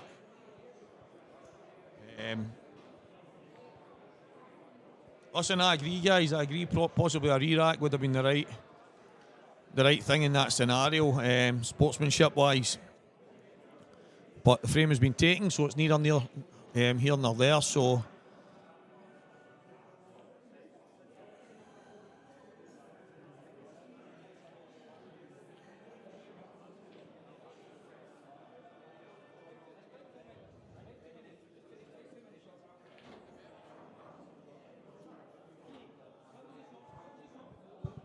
yep, Rammer, that's the thing. It was the Bashers boy that was reffing. He's obviously just seen somebody step to the table to take a finish and didn't think twice about it. But it's one of them. If one of his team, I mean, you look at it that way. So they tell you that guys at the side are not allowed to and get themselves involved. They're not allowed to influence the referees. If somebody says, "Ref, that's the wrong guy playing these shots," then he steps in and makes a decision.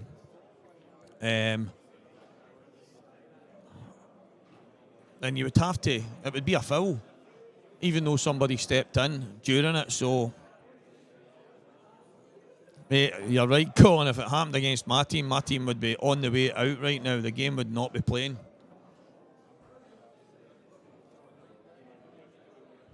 But I'm not going to beat about the bush. I might have offered a re-rack, but I'm not going to tell you 100% that I would have, because I'm not in that situation. The two teams are fighting for a league, fighting for a title, and it's one of the moments. Don't get me wrong.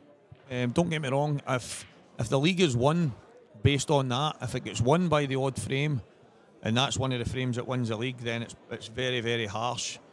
And it probably puts a right bad spin on things, but as the guys are saying, if you were going to pull it back for every encroachment and every foul and every, you can't say, oh look, your t-shirt was on that ball, or you flicked that ball slightly to the side, but we didn't notice it, so we need to go back and play that frame. I suppose the issue here is it was straight after the frame was played, and unfortunately the decision was made that the frame was not getting handed back. There was no re-rack getting played, and the frame is now on the board. So let's just concentrate on what's ahead, guys.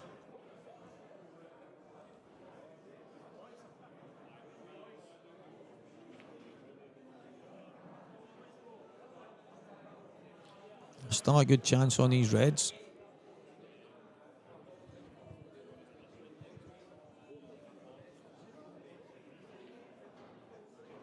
Gibson and Farrell against Shades and Robert Stephen. It really is a case of where he leaves the white here. Does he slide off the one next to the right middle, put the white down towards the one at the bottom right hand corner?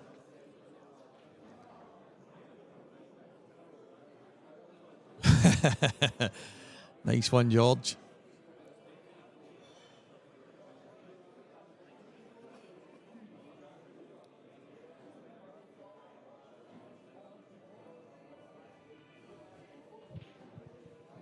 That's a shot I called.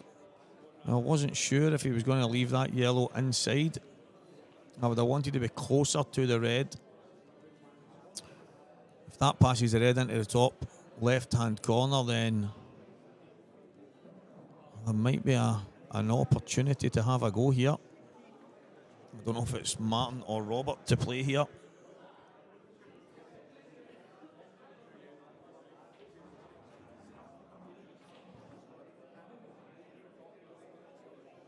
I don't want to take a guess because it could be the same guy playing twice.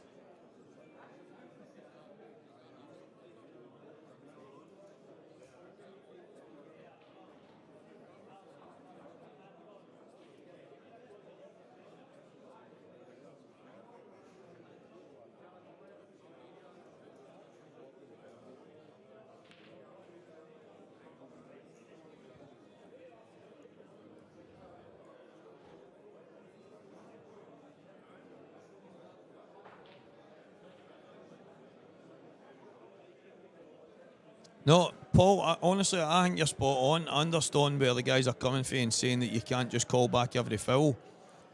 But it's a pretty big foul when somebody's playing out a turn and taking out a finish. It's not, as you say, it's not just a wee touch. So, listen, the guys have had their speak, their talk, their communication on it. Some of the guys in the Bashers team said right away about loss of frame, but the rule is it's 2 shots. I think the gist of it is it probably should have been a re-rack, maybe a wee 2-second chat and then get it done. But the guys from McGoldricks were quite adamant that at the end of the day the frame is over. You can't then call it back now, and the frame is on the board. The boys from the Bashers are just going to have to dig in and make sure that that frame does not define what's been an amazing season.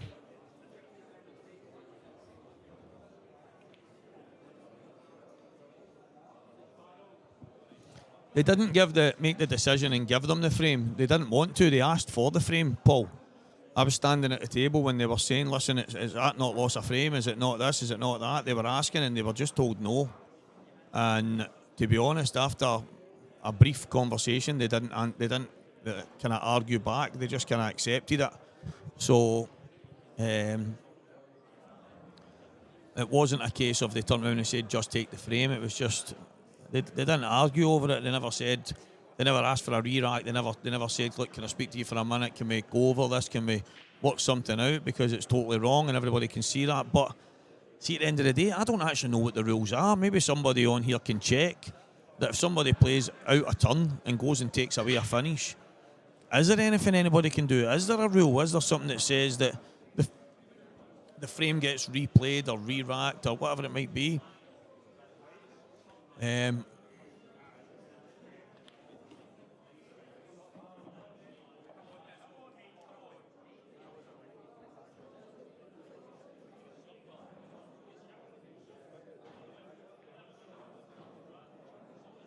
I think it'll be a harsh way to lose a league title, that much is for sure.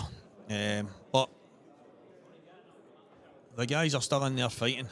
Everybody on here's seen what happens, what's happened and how it's happened. Maybe for the integrity of the league and sportsmanship of the league, maybe a re-rack might have been the best decision. I don't know. I'm not going to turn around and say that I would be throwing re-racks about if it was me in that situation trying to win a league. So I'm not going to be...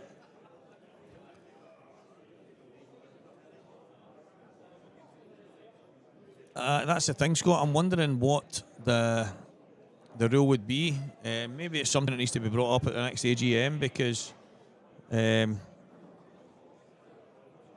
a bit of a sore one if you lose the you lose the title over it. Gary, I think you might be right.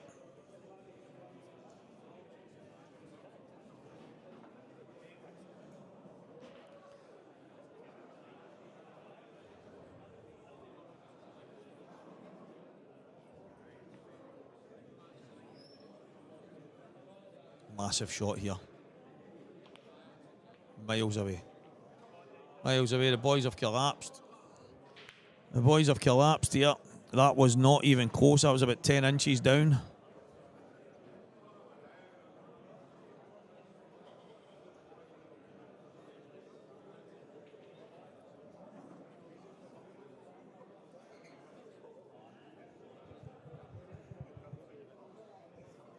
So Shady now with a chance to put McGoldricks on the hill.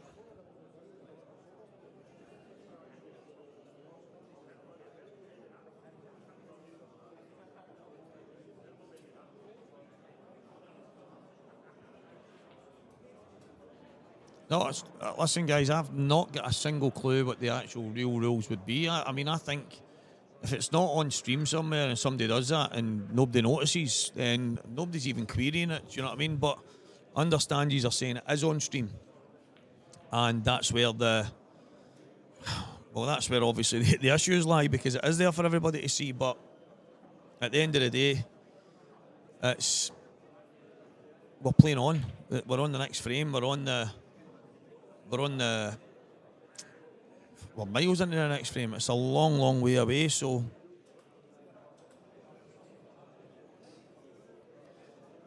you just have to, I don't know, if you don't laugh, I mean, oh my word, Martin. Oh my word, Martin. What is he doing there, man? What is he doing? Has he been told to throw the frame? Is it that exciting that he's been told to throw it? That cannot have been a deliberate shot, guys.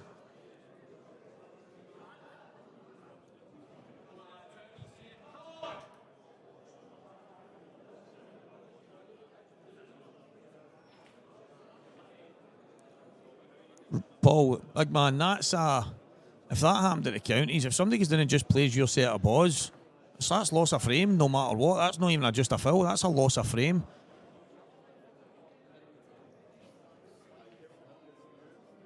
People need to be on their toes. People need to pay attention. That's the big thing here. You've got to be paying attention. Yep, it's live streamed. Yep, everybody's here watching it. Yep, they could have offered a re-rack and a wee bit of sporting integrity, but they don't have to. That's the thing. It was missed.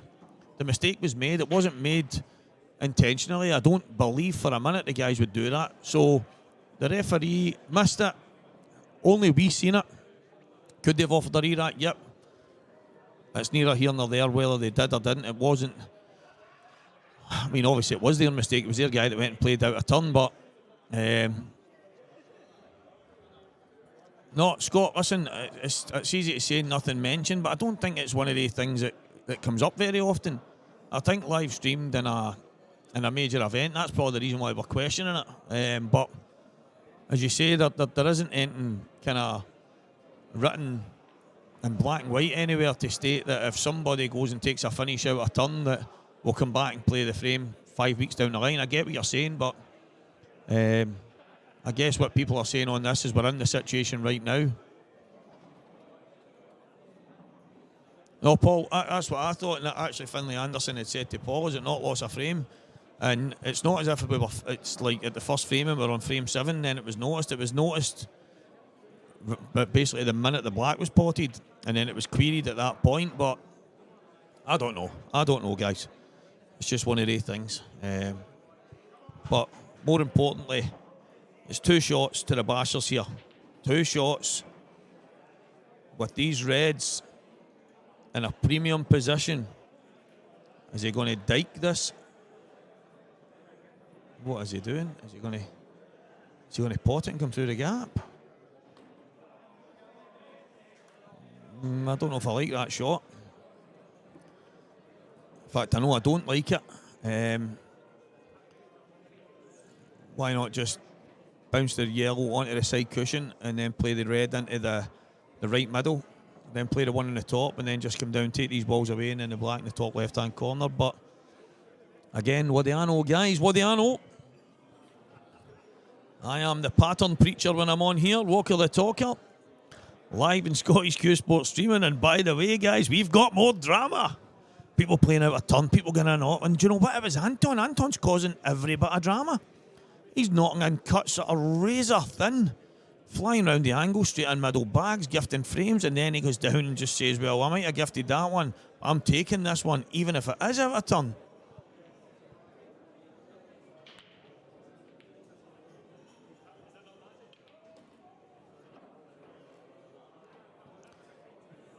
Well, unfortunately, Chris has not played that well at all.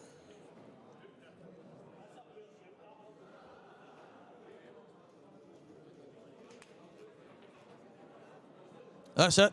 Listen, that's why I think there's nobody that can do a single thing about it. The only thing that could have happened was that the team that obviously took the finish away could have said, listen, guys,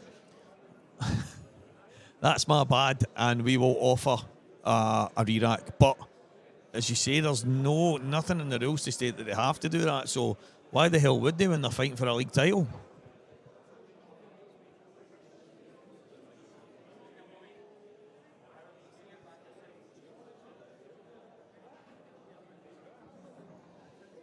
Integrity is a big, big word in it when you're trying to win stuff. This is the problem, guys, from what I was saying here. Chris Gibson with his 2 shots. Just take the yellow, pot the red in the middle pocket, and then just run them from there. He's made a meal, a mince meal, flipping oatmeal cookie out of this here. He's absolutely ran into serious trouble. Is he going to try and cut this thin into the left middle? The white is going to be travelling. Oh, he's going to try and play this into the bottom right corner. Could go on off here, guys. Well, he's nailed it. He's going to have to nail another couple.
Well, his gifts go. This is one for Robert Stephen. Robert doesn't miss much at the best of times. And it's another frame where Chris Gibson's going to be kicking himself. He's had a chance there with 2 shots.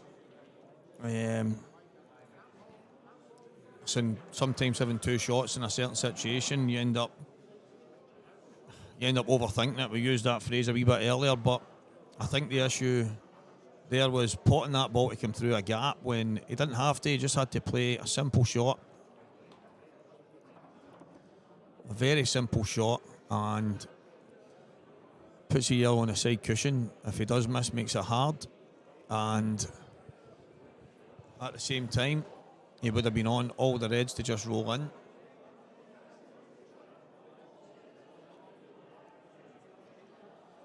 However, he's given Robert Stephen a chance to kick on here. Put McGoldricks on the hill and on their way to another championship title in the Glasgow Pool League.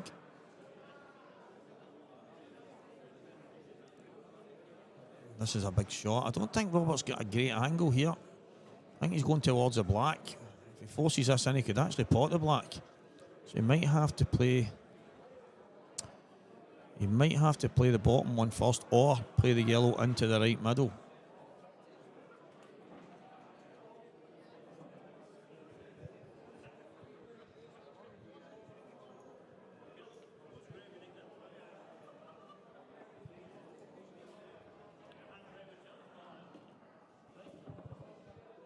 I'll tell you what, guys.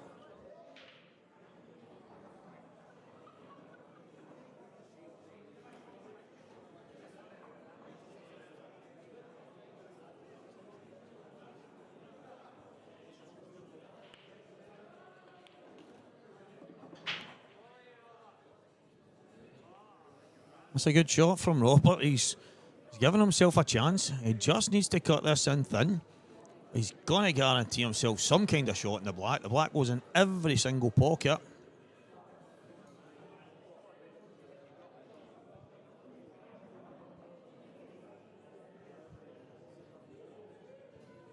Massive shot in the context of this match after what's just happened.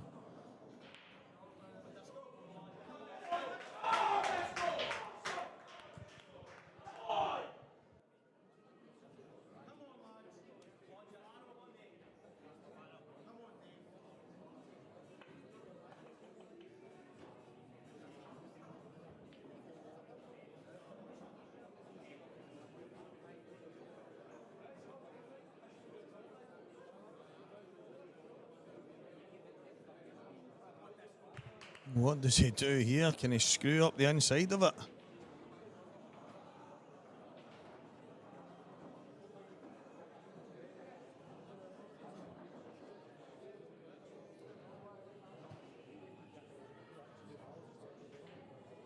Massive shot.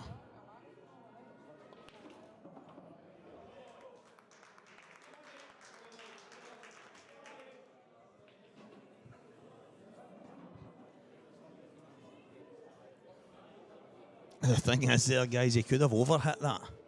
He could have overhit it if he wanted.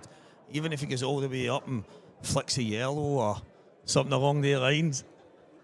Pixies on diff. Oh, the plaster's floating about, guys. He could have...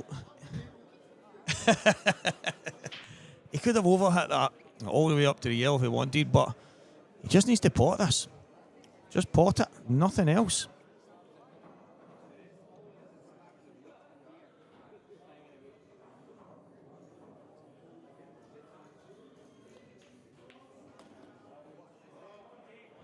That's a brilliant shot, but why did he play it so pacey? He just had to run it in.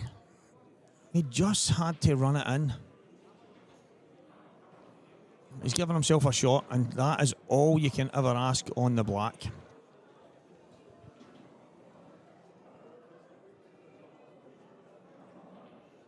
David Farrell with a chance to make this match all square.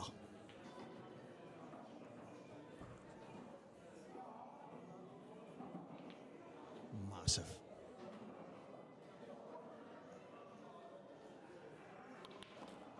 Phenomenal, David Farrell. Wee-hoo! And the place erupts. Listen to this. Listen to it. If that doesn't fire you up, nothing will. And it's 5 each, guys. 5 each. Should the score be different? You guys decide. That is a debate at home right now, but it is 5-all, 5-all.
Frame number 11. Nothing to separate these teams apart from a bit of controversy. Yep. Balls of steel, Davy Farrell, and if there's ever a way to banjo a black in, it's to try and take the corner pocket with it.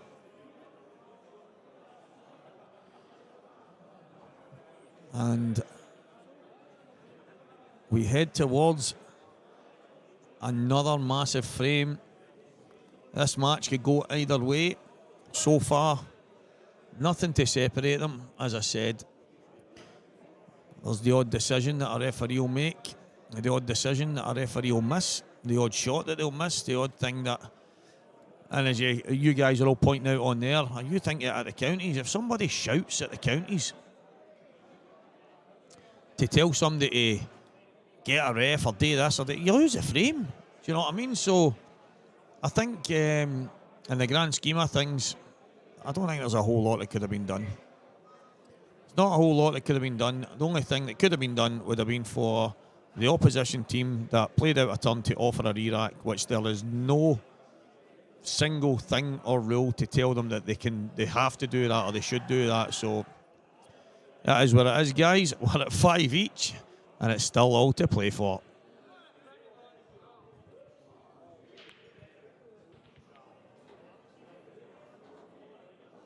Well, it's just been put on there, guys, for you. It will be a playoff frame within the playoff match. Each captain will pick one player, and that one player will play one single frame, and the winner of that single frame will decide the title. So a bunch of years ago, I think it may have been 2010-11, the Roadhouse versus the Masters. And that's exactly how the playoff match for the league finished. It finished 6-all. And it was myself against Alan Coates in that single playoff match. Alan had a chance and missed. And I took out the finish. And thus far, the Roadhouse won that title. That was played in Elders. And I actually put that on as a bit of trivia for everybody today so that I could blow my own trumpet. But to be fair, Alan had a chance at 99 out of 100 he would take. And he didn't that night. And Robert Montgomery, what was that?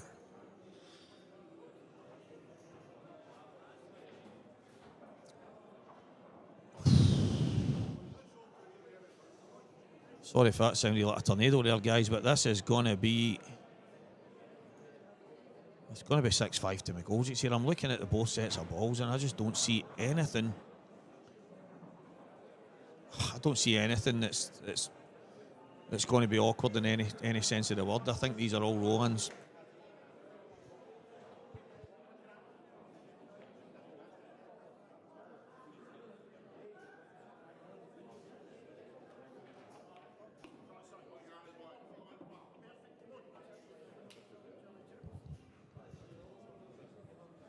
Grant's a very fluid kind of player. He's the kind of guy that just likes to go and roll them in, likes to go and have a dash and swing his arm at things, and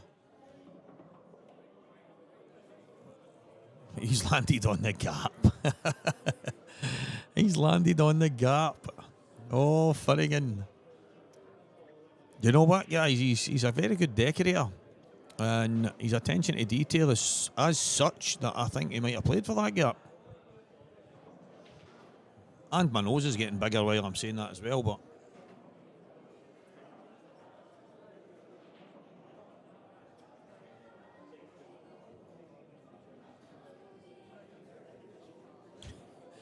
There's a couple of people that hit the floor when he swung his arm at that one.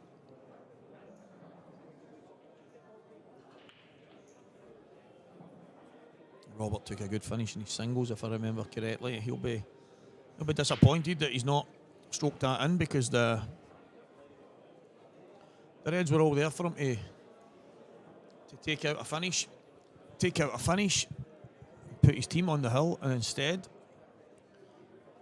he's handed that opportunity to Grant Finnegan and the McGoldricks team.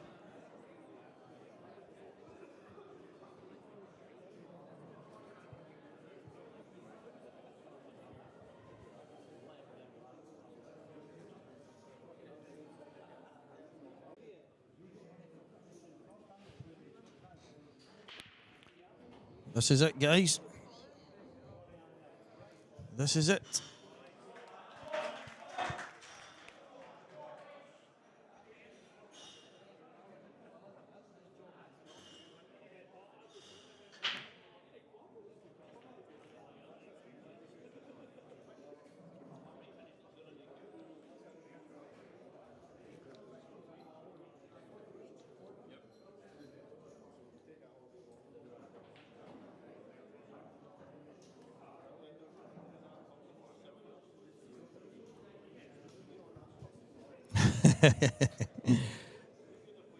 Anton's finished every frame.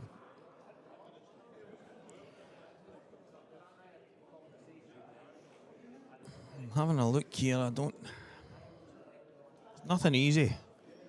But in these situations, as everybody watching will know, that just getting to the table, just being at the table is the most important part.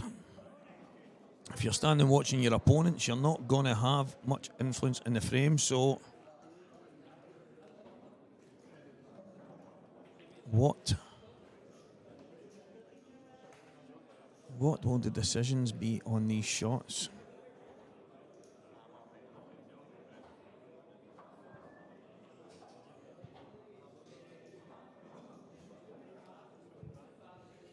Young Jordan, who won the Saltire Select Series the other week there, playing some good stuff at the moment.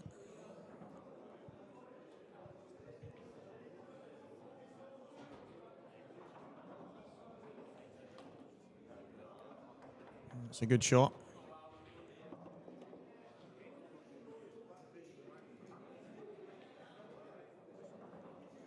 I mean, I wouldn't think he would be going for the finish here. Any attempt at a crazy finish is just playing into McGoldrick's hands. Do you just slide off one of these balls and put the white behind the other one?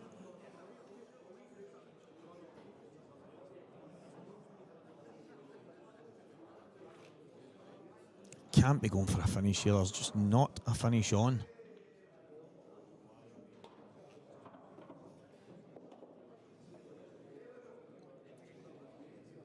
Well, guys, I'm not too sure what Jordan's thinking.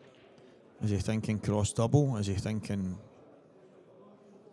I don't know, guys. I'm at a loss here, but we'll probably see the remnants of what he leaves when Anton mops up after this.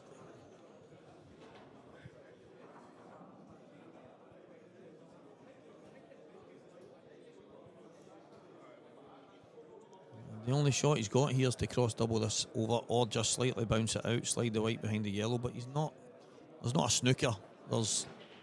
Unless he can play it in such a way where he can leave the white touching the yellow. But I'm sure no matter what, Anton will get out here. That's harsh.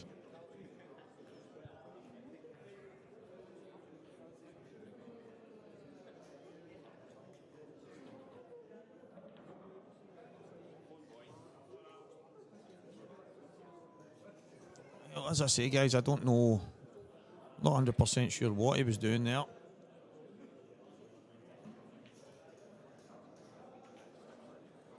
Maybe trying to cross double it and maybe take the bag. The risk is when you play that shot, if you don't get it across and the guys take control of your pocket that you've just put your ball into, then you're in a wee bit of trouble. But he has got his other yellow down the table at the same time, so it's not too bad. And I would still say yellows are probably slight favourites here, but that can change in an instant.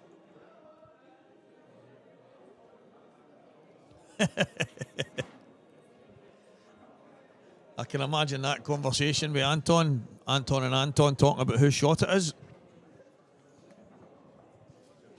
That's probably how Anton ended up playing the shot. Probably had a wee word with himself and convinced by his opposite Anton that it was Anton to go. Has to be said though, guys, he stroked him in well.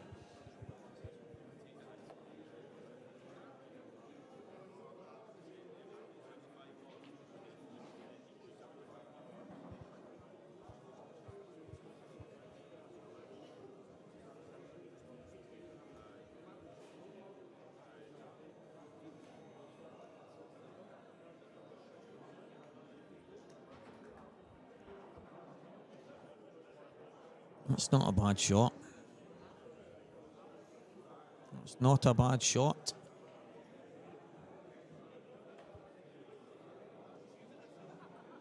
He's going to have to just play off the yellow he's closest to.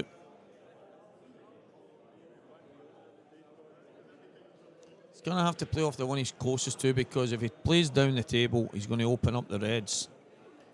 I mean, he could play it in such an aggressive way where he's getting his yellows into position. I don't think the yellow next to the red goes.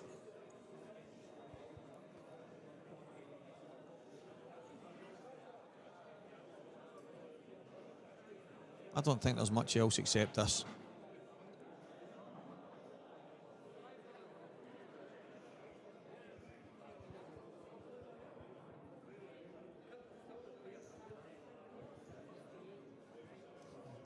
That'll be the biggest landslide vote at the AGM, is to bring in Anton doubles.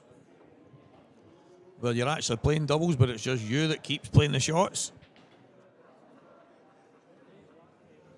Every single time it swaps turns, oh, it's me again. To be fair, guys, we know for a fact it wasn't deliberate.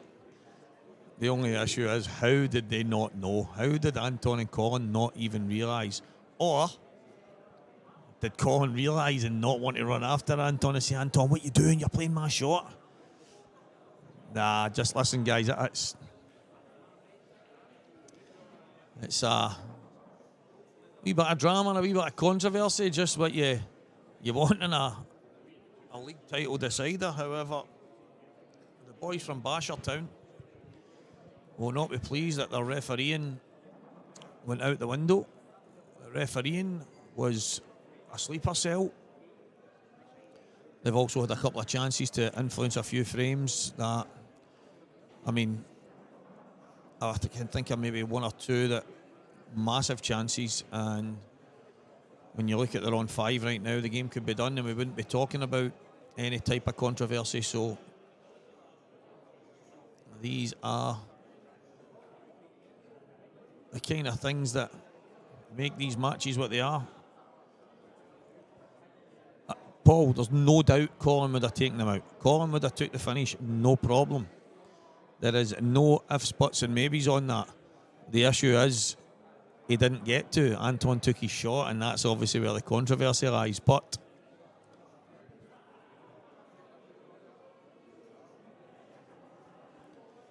with Anton being the pretend blunt tool in the shed, he's not as daft as he makes out, that's for sure.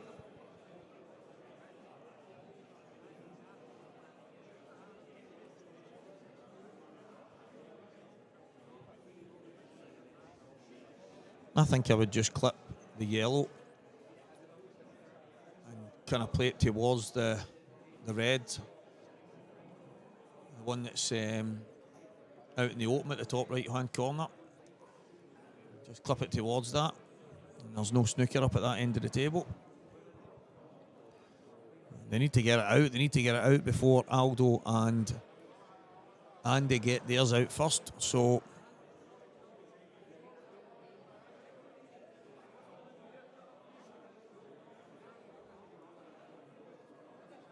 John Joe, it's definitely it's a frame stone. It's just one of the things. Anton McDown stroked the first ball in, and I just, at some point in time during that finish, you must be questioning, wait a minute, did I not just play that yellow up the side? I don't know. It's neither here nor there, guys. It's 6-5 to McGoldricks. The controversy will sting for a while. It will be a sore one. That's the shot I'm talking about. That's the shot I'm talking about, Mulvey. You would swear that I've got something in your ear. Jordan, you have to just get this right.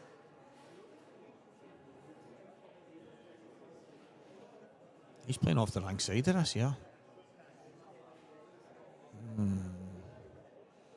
Why not just play the yellow towards that? Why not just clip the yellow on the far left-hand side and play it towards that red, and then you're in a great position where you can maybe get the ball next to the red in the middle of the table out next, and Aldo, sorry, I keep saying Anton because I'm expecting him to play the next shot. Aldo's not going to play anything crazy here. He's not going to go for anything crazy. He's just going to continue to hit balls and hope that the boys from Bashtown go absolutely nuts and decide to take on a finish that, well, isn't there. So this is where the issues lie. It's about timing now. Timing is everything.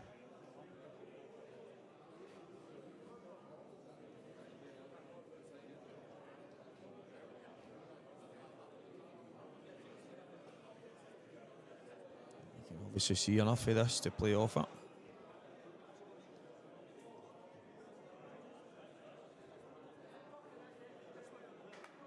With 3 kind of dead reds, the boys on yellows have to just bide their time. Nothing crazy. Crazy normally leads to loss of frame. Crazy, unless you're Anton, you win the frame. Oh, I'm on fire here.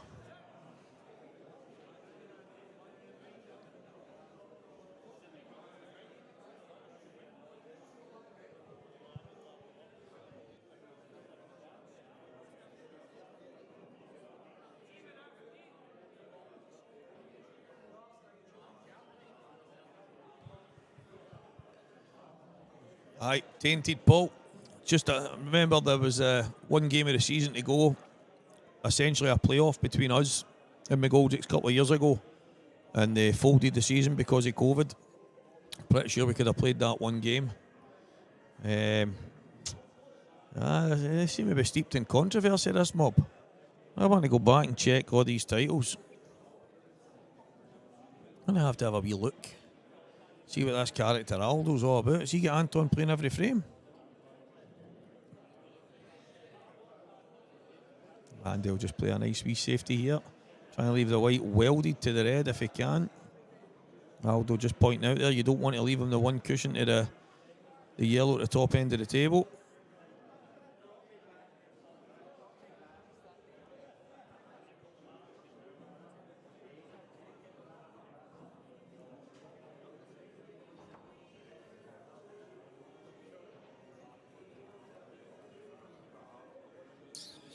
That's fine. I don't know if we can get through to any of these yellows. That might be a total. And if it is, it's a very good shot. I mean, it's a simple one cushion at the bottom of the table. He'll not play it too hard or anything like that. He'll just run onto it because he won't want to empty that pocket.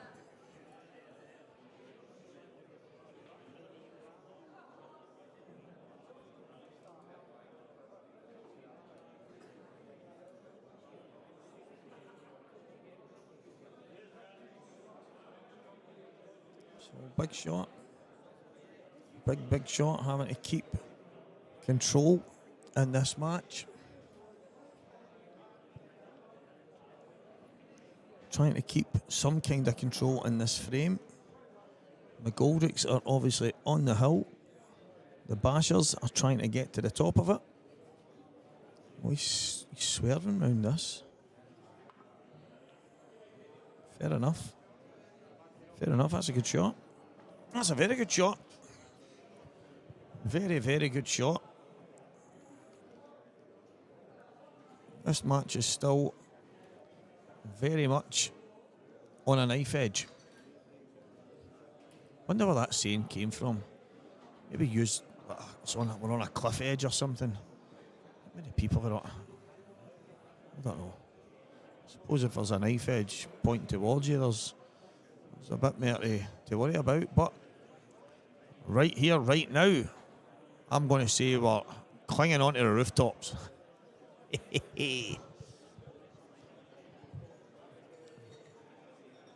Couple of reds and yellows close to each other. The black kind of half tied up to an extent. As I said, guys, Aldo will not play anything crazy. He will be waiting for the bashers to do that.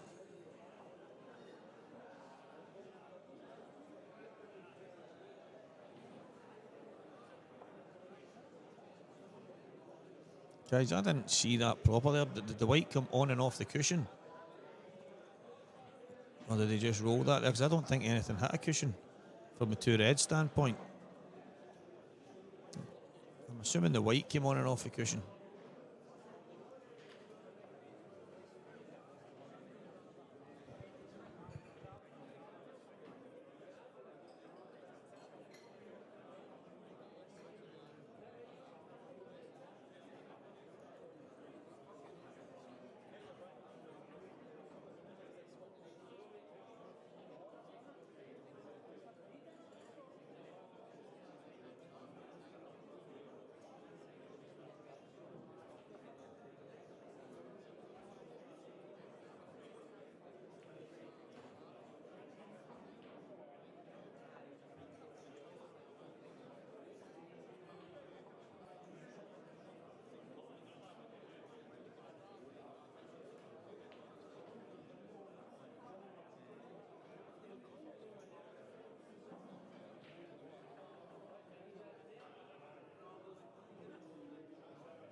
Cheers for that. I was wondering because I didn't think any of the two reds hit, and a few of the guys over there were wondering as well. So I'm assuming if the white went off the side cushion and back out, then fair enough. I didn't notice that. I was watching the reds. As I said, Andy going to try and sneak this red inside the yellow here, and if he gets it, the reds will become probably slight favourites.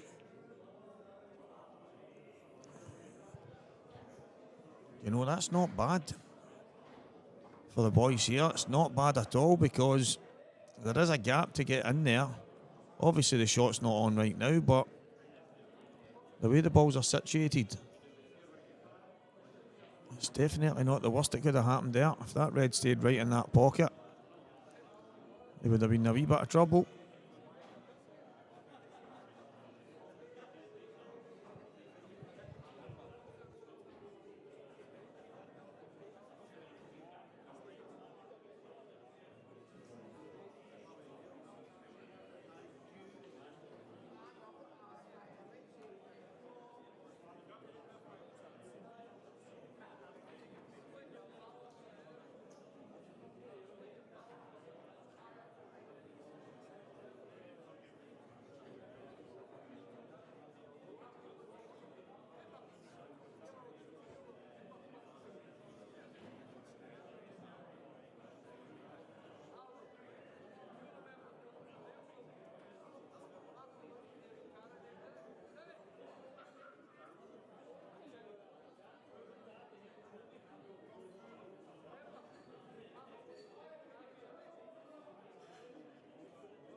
No, Paul, none of the reds hit the cushion. That's exactly what I said. It's just, I wasn't sure if the white went off the side cushion and back out. I didn't notice that at all. I was watching the reds, and I think there was an element of doubt. But the guy, well, obviously the guys that played the shot and the guys that were witnessing the shot, the referee actually went round and had a look, and he wasn't too sure himself. But the two reds right now still on the cushion. Or did you watch it back and did you see it hit a cushion?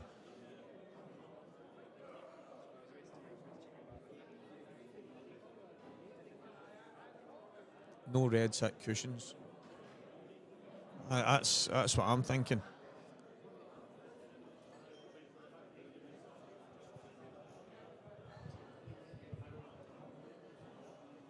Decisions here. Don't want to do anything crazy. Yeah, white came off the cushion. Cheers, mate.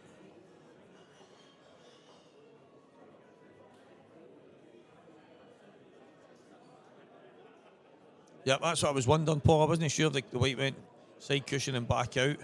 I wasn't sure that Aldo played it at that kind of pace, but they all seem to be wondering in the venue and near the table whether something hit the cushion or not. But I think they were all watching the reds and actually forgot about the white. But the white definitely hit the cushion.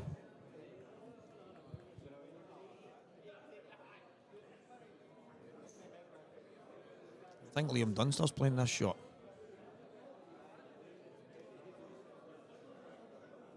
Liam would have had these done years ago. Light years ago. He would have found a way to get perfect position in every single shot. Jordan's not sure about this, but I don't mind him just sliding off us and taking the white down towards the yellow just above the black. He's just allowed them now. I don't know. It's definitely not the worst, because if he touches this, he can then play his yellow out of here. It's one of the ones where, listen, Aldo's just going to touch this over the pocket. He's not going to do anything else but touch this over the pocket. If anything, he might go off the knuckle and in behind it. But I think he'll just touch it over the pocket. There's no joy in doing anything other than that, to be honest.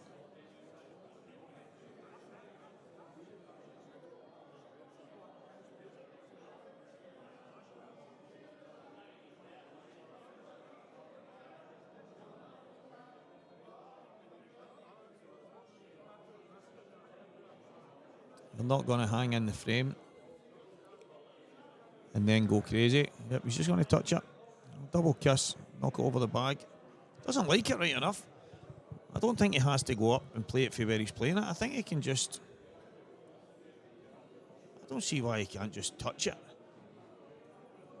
Touch the ball and just slide it down towards the pocket and leave the white not far. Exactly that shot. That's it.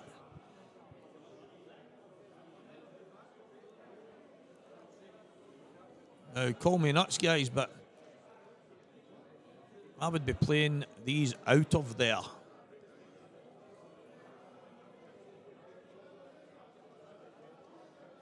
Get the yellows out before the reds are in position, because the reds are not far away now.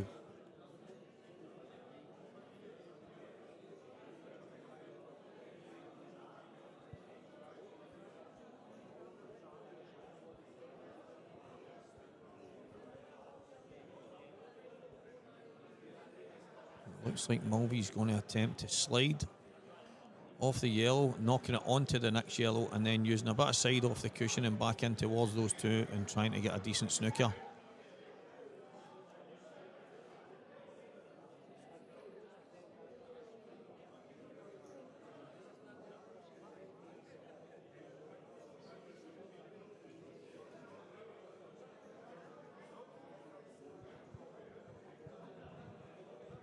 It's a tough shot. 4-ball plant, mate. George, that's what I'm saying. I'm looking at getting the balls out. Get them out of there. Whilst the red and yellow are stuck to each other over to this side, get them out.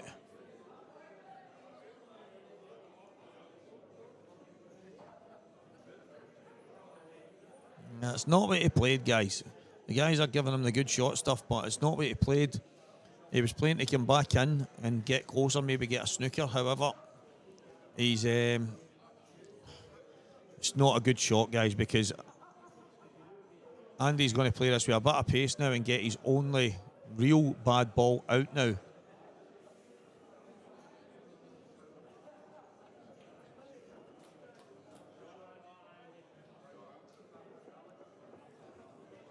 all of a sudden, guys, the Reds are massive favourites in this frame of pool. And the only way they can lose it is to go for a crazy finish. The Yellows were in control and a couple of mad shots later.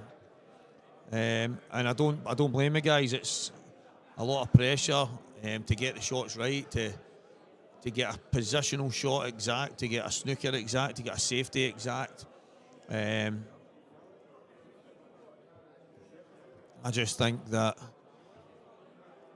when you've got a chance to really get your balls into a better position than your opposition before they can get theirs in, and you've a chance to finish first.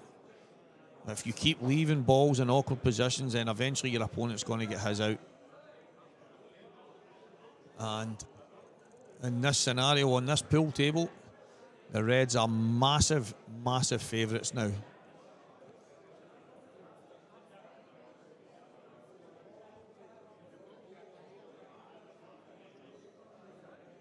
What odds are you giving here, Scott Grady? What odds are you giving here? 1 to 10, the Reds.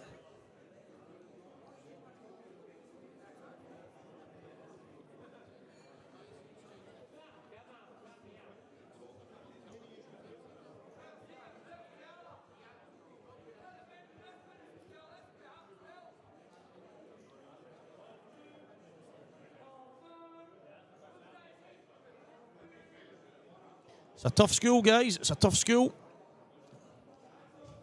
And somebody will say out there, well, I don't envy them in this situation. Well, I do. I wish our team, Old Mix, we're at this table right now going toe-to-toe with any of these two. And hopefully next year be one or two additions of guys that are committed to the cause and going to turn up week after week without having to be begged to leave the house. Maybe, just maybe, we'll be in with a shout. We're always not far away. This season we were only a stone's throw away. A couple of results against teams down the bottom end of the table cost us big time, but that is pool. And that's 2 shots now. It is 2 shots.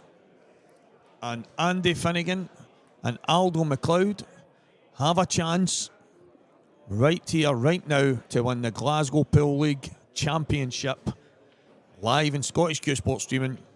McGoldricks Pool and Sports Bar. Walker the Talker is live. And here we go, guys. Here we go. Or there is another option. We get high octane drama. Let's hope for the latter. Let's hope for the latter, guys. There's an amazing crowd around the tables. I know you guys can only see the table, but there is bodies the whole way round in a huge rectangle. Yep, I do know my shapes. This boils down to this. What does he do here? Does he just play off the black, clipping the black up the table, bringing the yellows onto the red, bring the reds out, and he's guaranteeing himself on the red into the bottom right-hand corner? I think that's a shot. I think he plays the black off the side cushion and just run into the red, the yellow, and that'll bring the red out, and it'll leave him on the red into the bottom right-hand corner. And Bob is your uncle, Cynthia is your auntie, and Francesca is your cousin, and the party is over.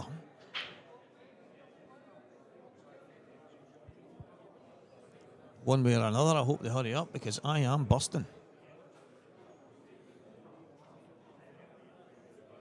Come on, guys, this is not awkward. But I tell you what it is. It's a pressurised moment. This is for the title.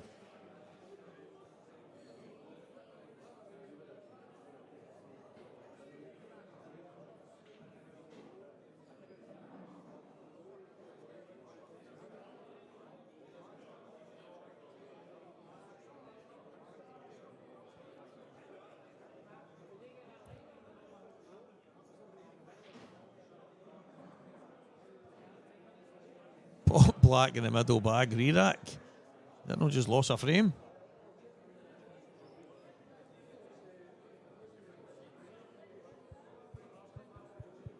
It would be fitting for the playoff match to go to a playoff frame. for the dramatisation of the league, for the live stream, for the droves in attendance and the squad watching at home. But I'm going to tell you guys, this league is now over. The shot I called has been played, and Aldo will not miss from here. It's unfortunate the way it's went down, guys. But when a team finishes top of the pile, they've usually earned the right to be top of the pile.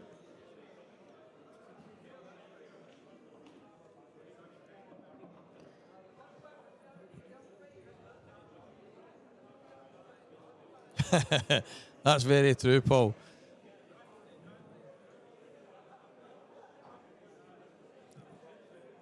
You maybe forget who it was that played the shot. What do you mean? Was it not you that potted the black in the middle? Are you sure? We can't go back on the stream and check now, you know what I mean? You just need to re-rack it.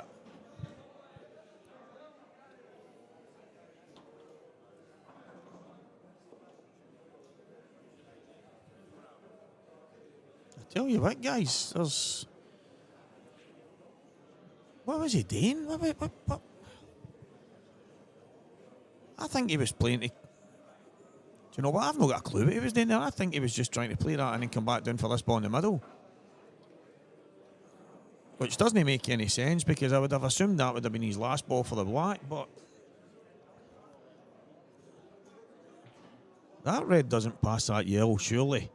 If it does, then he's absolutely fluked it. And if it doesn't, he has got some serious work to do.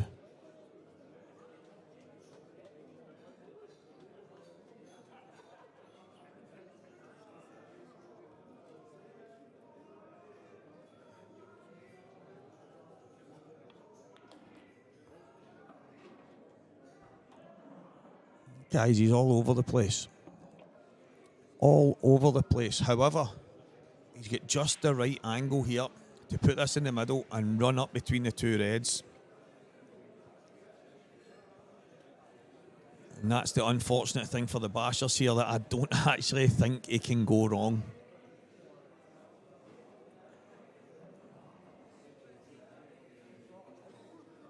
But stranger things have happened. Stranger things have happened.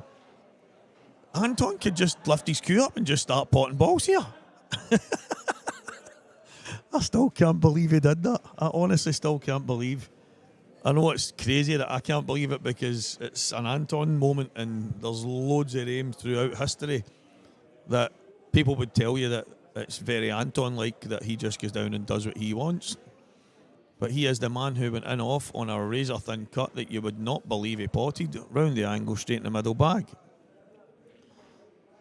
He was making sure he nailed a black at one point in time, even if it meant playing out a turn. But Aldo, I think you just stroke this in, Aldo. I don't think there's anything to worry about. I really don't. I think it's just all about pace, but even anywhere in between them, and he can't go wrong.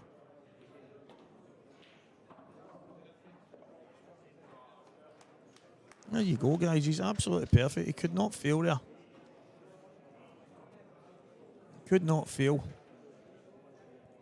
It'd be ideal if he was straight on this red into the middle in just a second, but he just needs a slight angle. He's perfect. This is all over, guys. This is all over.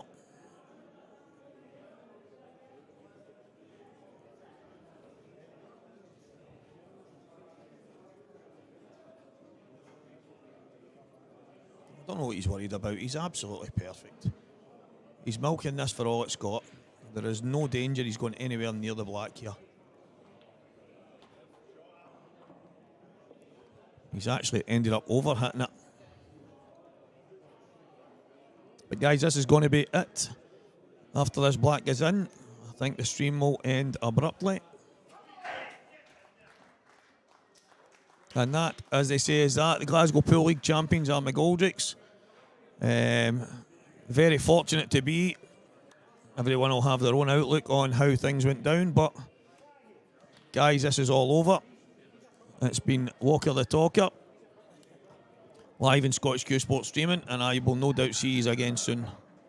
Well done, McGoldricks. Unlucky the Bashers. A hard-fought title race. Unlucky. Good night, guys. See you after.